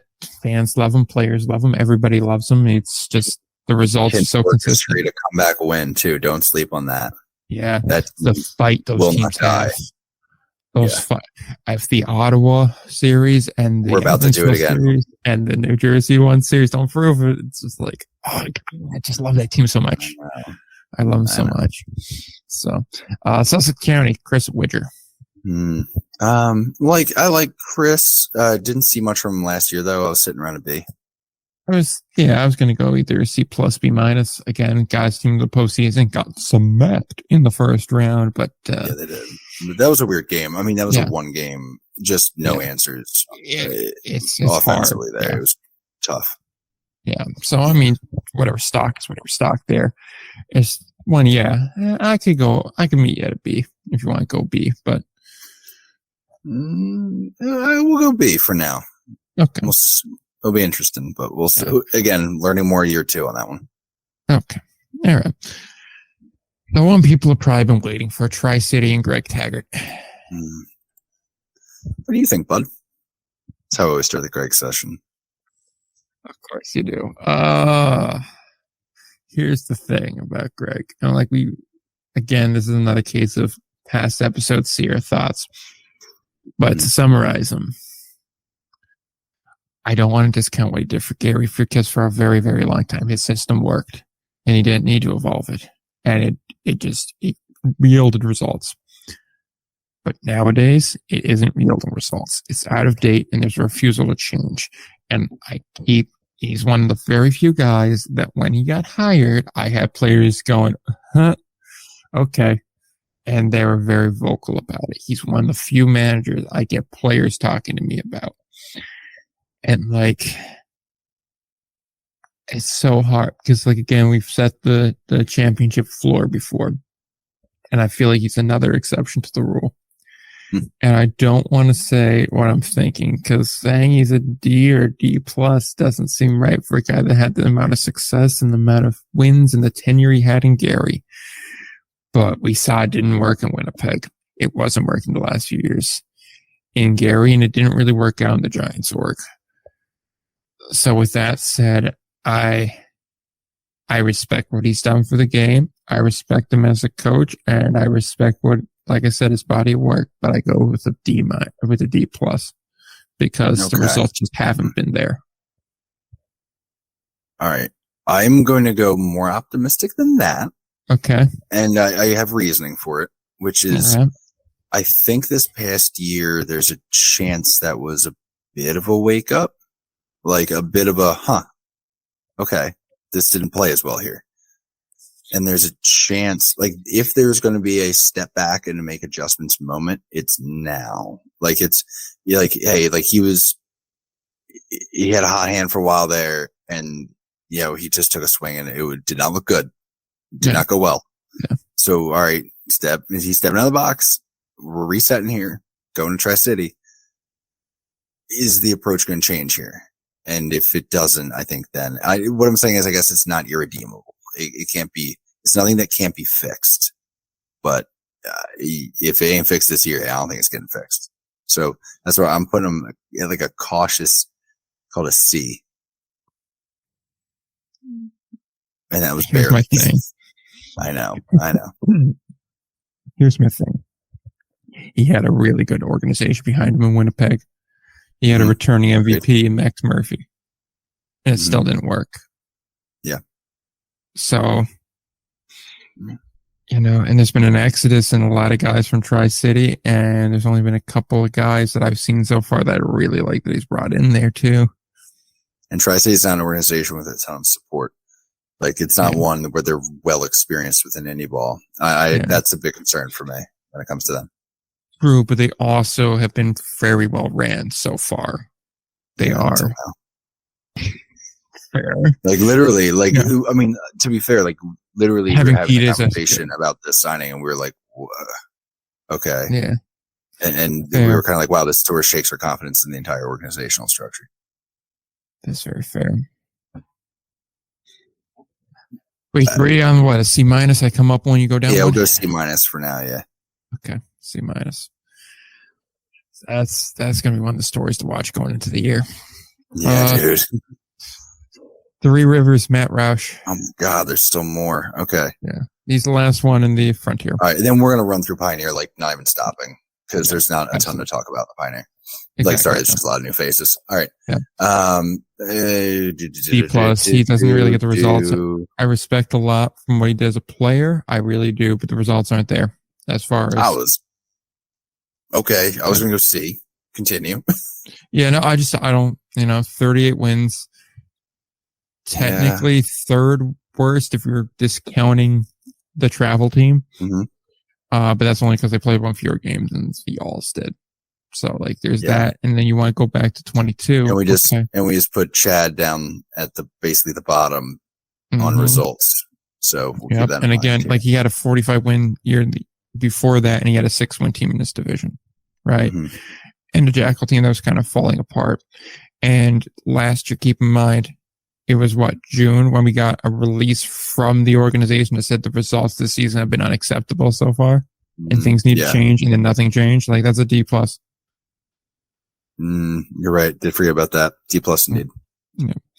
All right. So just to go ahead and give you the top three from the Frontier League, we had at an A plus Pat Scalabrine, an A with Jamie Bennett, and an A minus with Andy McCauley. Yeah, and I'd probably put my top three, Pat, Jamie, and probably Andy. Yeah. Yeah. Yeah, that sounds right. All right, cool. The final sprint to the end with the Pioneer League. There's really only one guy that I want to really stop and talk about here, so this will work out pretty good. Greg Maddox in Billings is up first. I like Craig. I think he is a good players guy, and I like what he's done so far. Recent ex-player. I overall like him. I go B minus. Yeah. Okay, I was going to go B plus, but basically for all the same reasons. Yeah. All right, meet in the middle with a B. Yeah. I believe Gary Van Tol is back in Boise. I haven't seen anything. That's what I'm seeing. Yeah. Yeah. So Gary Van Tol. C plus is where I'm at. Boise hasn't had too many great results, at least from what my recollection is. B minus and going into a show me year, in my opinion. Okay, so we want to go B minus or C plus? Whatever makes you happy, bud. Let's go C plus because it is a show me year and I value results. Glacier, Paul Fletcher, first year guy over there. Yeah, don't know much. Probably settle him in at like a C plus, which I think is kind of what a lot of these new guys sit at for Pioneer. All right, I could go C or C plus. We'll go C plus on him. Want more talk on Fletch? We've talked about him in the past too recently. So again, showing us for all them. Grand Junction, Chris Nabashu. Since he took over, they really haven't been doing great. But I mean, like that's what 1 year's worth of results. So like, true.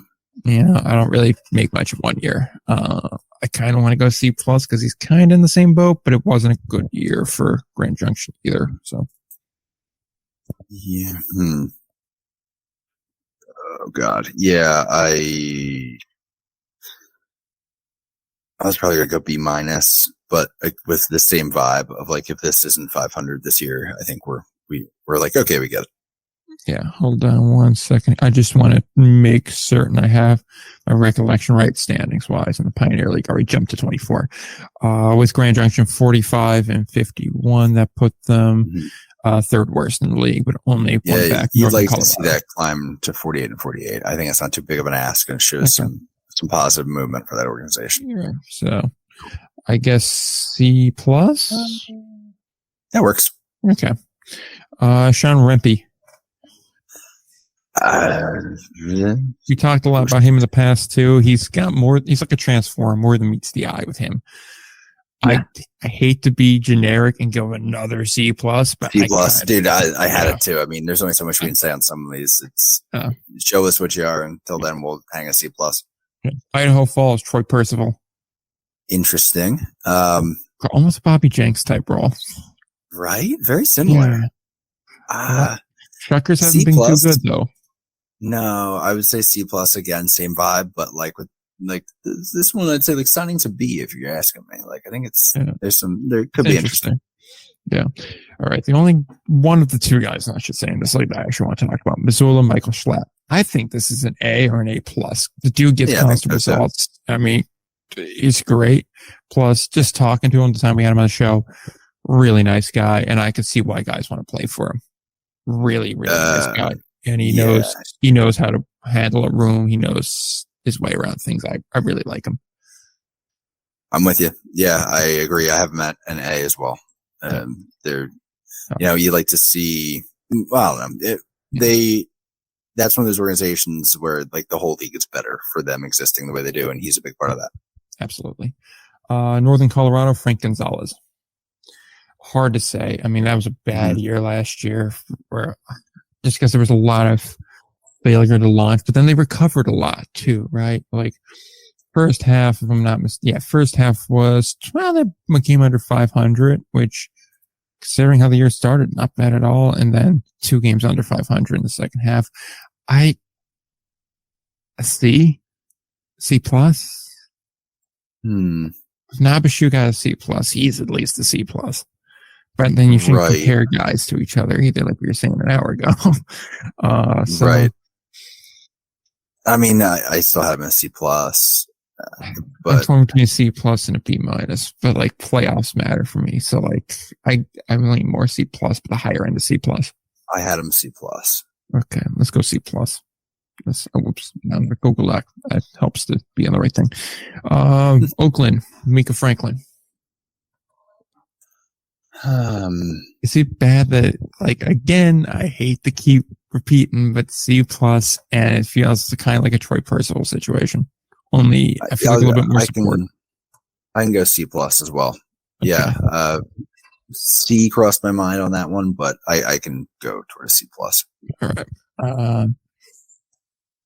Evan Parker in Ogden replaces Cash Beauchamp, who is would have been a solid B plus guy. Maybe an A minus.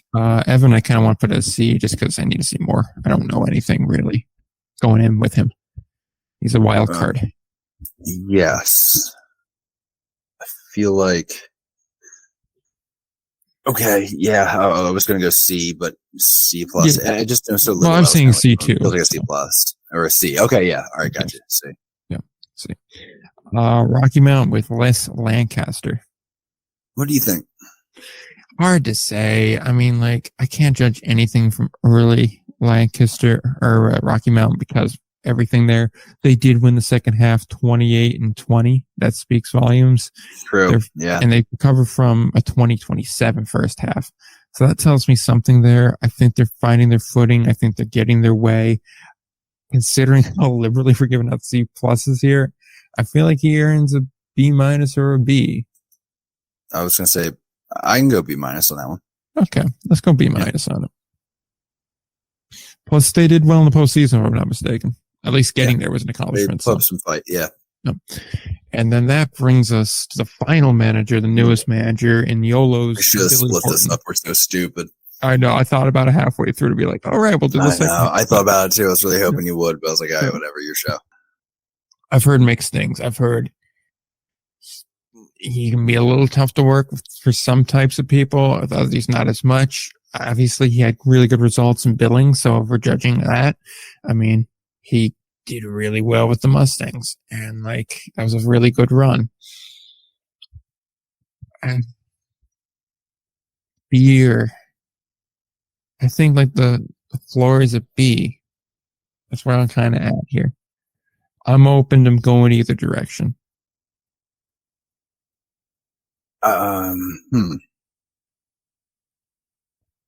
Okay.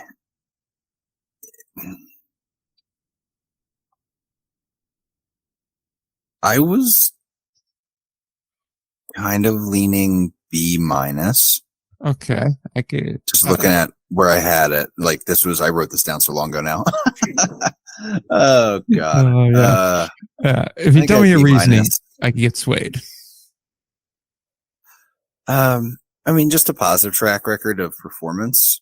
Yeah. It's just the, how's it going to take to the organization, the amount of chaos that could come with this organization and, the travel. It's just going to be a challenge, and there's going to be a lot of different challenges. And that's where I'm like, I don't know if we've seen Billy challenged that way. So that's where I'm kind of like, oh, okay. But, wins are wins. And that's the other thing. And I think there's been a couple teams he's gotten more out of than he probably could. I'm off the top of my head, I'm a little tired, but I'm trying to remember. Well, it is 2:30 in the morning, so. Yeah, so very true. But I don't know. The Billings team last year was one of those teams where we're just like, time after time, we were like, this Billings team is not that good. And they just kept winning and like beating Missoula. And we're like, what is happening right now? And it was one of those teams where like every move they made got better. They were dangerous as hell.